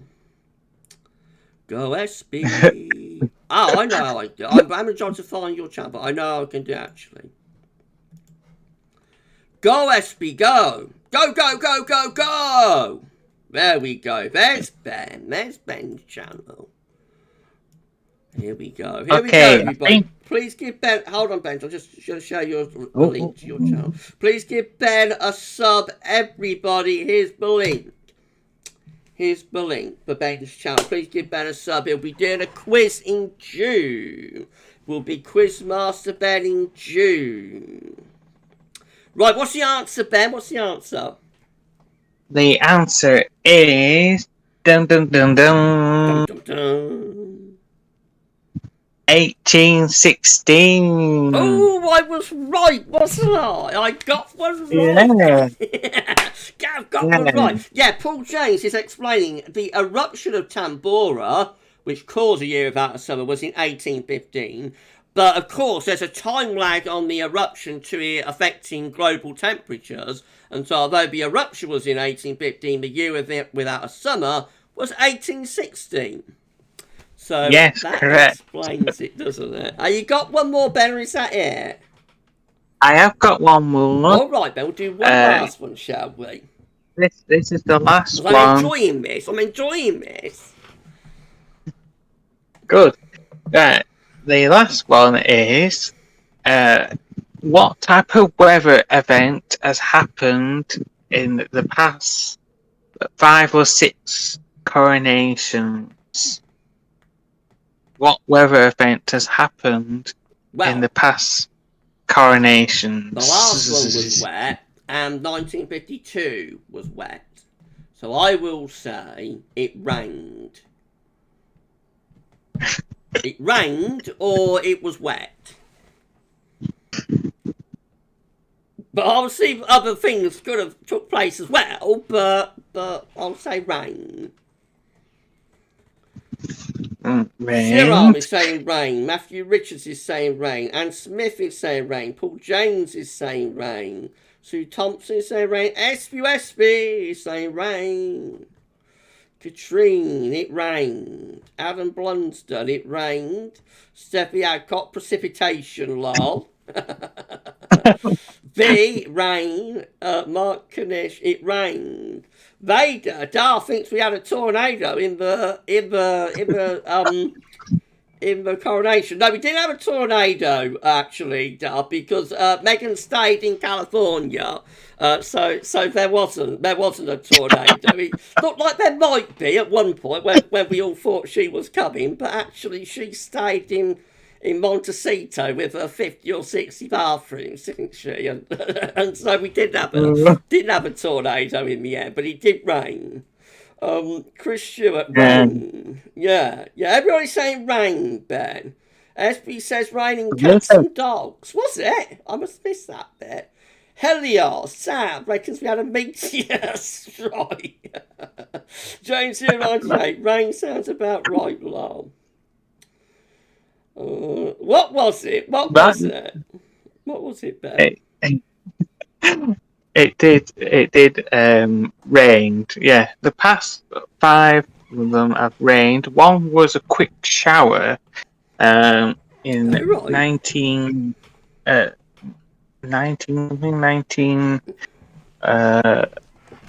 one at War Ones, 1911. Okay. I think. Yeah. Yeah, 1911. There's a quick shower. Right. And funny enough, most of the coronations have been in spring. Right. Maybe. I suppose And one was in June. I suppose that's because the kings tend to, pass away in the winter, probably. Maybe. I don't know. Yeah. Might be. Right. Oh, Yeah. right. Yeah. A lot of them has been, but Queen Victoria, she had to wait a long time. She was the longest one to wait for a coronation. Right. I don't know why she had to wait. No, I don't. I wonder why. I wonder why. Thank you so much, Ben. It's been absolutely lovely chatting with you. Quizmaster Ben, everybody. Quizmaster Ben. Thank you so much, my friend. It's been lovely. And when you do your quiz in June, I'm going to check in and we'll have a laugh. We'll have some laughs on your quiz. Because when you're Quizmaster Ben, you're very, very funny. you make Gab tickle. You tickle Gab's funny bone, Ben, when you're the Quizmaster. But thank you so much, my friend. It's been delightful to spend this time with you. Thank you for joining me on the live stream tonight. Thank you so much. Be amazing, Ben Enty, everybody. You have a good night, Ben. Same to you. Thank you so much, Ben. Bye-bye. Bye, Ben. Bye-bye. Bye. Bye. Ben, everybody. I'm going to say thank you to Ben in my live chat. Thank you, Ben. Lovely, lovely Ben. Thank you so much, my friend. And now I'm going to say thank you to all my guests. Thank you to all my guests tonight. Thank you so much. Thank you. That is incredible. Thank you so much. What a live stream. We have live streamed now for nearly 3.5 hours. It's going to be like a 3.5 hour live stream. Unbelievable. I can take my headphones off now because that's my last guess. That is unbelievable, isn't it? That's incredible. Thank you so much to all of my guests. Thank you so much to Jeppers. Thank you so much to Mark Bogan. Thank you so much to Steffi. Thank you so much to Paul as well, Paul James. Thank you so much to Ben. Unbelievable. What a night. What a live stream. Thank you so much, Ben. Thanks, everyone. Nice seeing you, Sav. Thank you so much to Sav as well for coming back for this last time. This will be the last time that Savvy moderates on the live stream. But he did come back for us, tonight for Mrs. P and for me and for Rainbows. And I thank you so very much, Sav, for coming back. Thank you so much to the other moderators as well. Thank you so much to Paul James. Thank you so much to James098. And also thank you so much to SB as well. We've had the full moderator set in with us tonight, as well as Helios Ty, Sav. So thank you so much. Thank you so much. And I thank you so very much for the donation. So let's just have one last look at what we're doing on Just Giving. So we're at £1,070 now. Good gracious me, Paul Cooper. Thank you so much, Patrick, as well. Thank you so much. £1,070 now on Just Giving. And after I finish the live stream, immediately I will put £373.19, which is what is currently in the control room. I will put that through to the Just Giving page. If everybody can say goodbye to Sav and wish Sav all of the best, that would be great. That'd be absolutely lovely. Sav saying, well, it's been a pleasure to see you all again. Who knows, may see you again sometime, saying hello in a stream in the future. It would be lovely if you could, my friend. You just come and drop in if you want to. But thank you so much for being here with us tonight. Thank you so much, my friend. We've done it like it's 2020, haven't we? And I've got to say thank you so much to everybody who's donated, to this live stream and also to the Just Giving page as well. All of that money, vital money, is going to be sent on to Rainbows Hospice via Just Giving, and they're going to be so very, very happy, you know, and grateful for what has been pledged and what has been donated. So thank you so much. And of course, as I say, this is the last charity live stream that I'm going to do, because I did one for my dad, I've done one for my mum, so I doubt I will ever do a charity live stream again. But of course, never say never, something might come up where I do something at some point in the future. But I think this is the final time. And of course, we remember my mum, Mrs. P, who meant the world to me. You know, she was everything for me. And on this day last year, I said goodbye. You know, we lost her. But she's still with us, and she'll always be with us.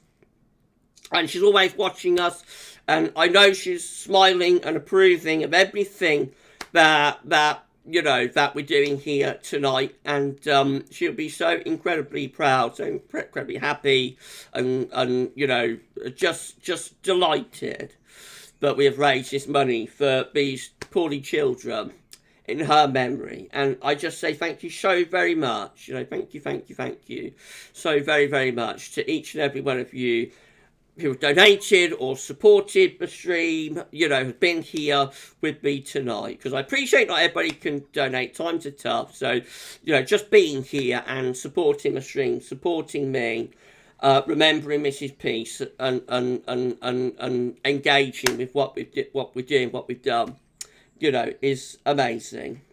So thank you so much. Ben NT, Mrs. P will be happy you dressed up, gal. She loved a suit, you know, she loved being smartly dressed, she loved a bit of bling, so I think she'd like my shiny gold suit, jacket and tie. I think she would. I hope she would. Jack Lowe, well done, Gav. Very special live stream. Thank you, Gav and all. We wanted to make it special. We wanted to make it a one-off, you know, experience that will never be repeated and will never be forgotten. And I think we've done that. You know, I think we did that tonight. So thank you so much, everybody. A live stream is only as good as its audience, though. And, you know, you have made this so incredibly special. All of you, collectively, the Gaz Wormers community, have made this live stream what it is. So I thank you all so incredibly much. Thank you so much, everybody. Yeah, and at the end, we've live streamed for 3.5 hours, so at the end of this live stream, I think it's time to say goodbye. As the saying goes, time to say goodbye. So thank you so much, everybody. Please enjoy the rest of your Saturday night. I will put this money, the £373.19, through to the Just Giving page immediately. Ben, God bless Mr. P. Thank you so much, Ben. I will put it through immediately, and yeah, you know, you're gonna set me off in a bit, so I'm gonna have to get this wrapped up, because I'm gonna break now, but I'm gonna get live stream wrapped up. So thank you so much, everybody, and yeah, so tomorrow, just say that we've got the no 6 a.m. forecast, because I need a bit of a rest. I've missed to wind down, so I'm not going to record 6 a.m. forecast. We soon hope that's all right with everybody. We'll have the summer forecast coming up though tomorrow at 10 a.m. and I'll try and get 10 to 14 day done in the afternoon. Then we've got a historic video looking at sort of 2022 coming up on Monday afternoon. Thank you so much to all of you. Thank you so much to our moderators. Thank you so much to everybody for being here on this incredibly special one-off live stream. We have raised, I think we've raised nearly £1,500 for Rainbows. So by far the biggest amount of money that I have ever raised, you know, in a charity event. And I thank you all so incredibly much from the bottom of my heart. Thank you. And all that remains is for me to say have a wonderful rest of your Saturday night and bank holiday weekend. And for this charity event, raising money for Rainbows Hospice, who provide vital care for children and young people with life-limiting and terminal conditions in the East Midlands region, in memory of my mum, Mrs. P, who we lost on this day in 2022. Thank you so much. Have a great rest of your night, and bye for now.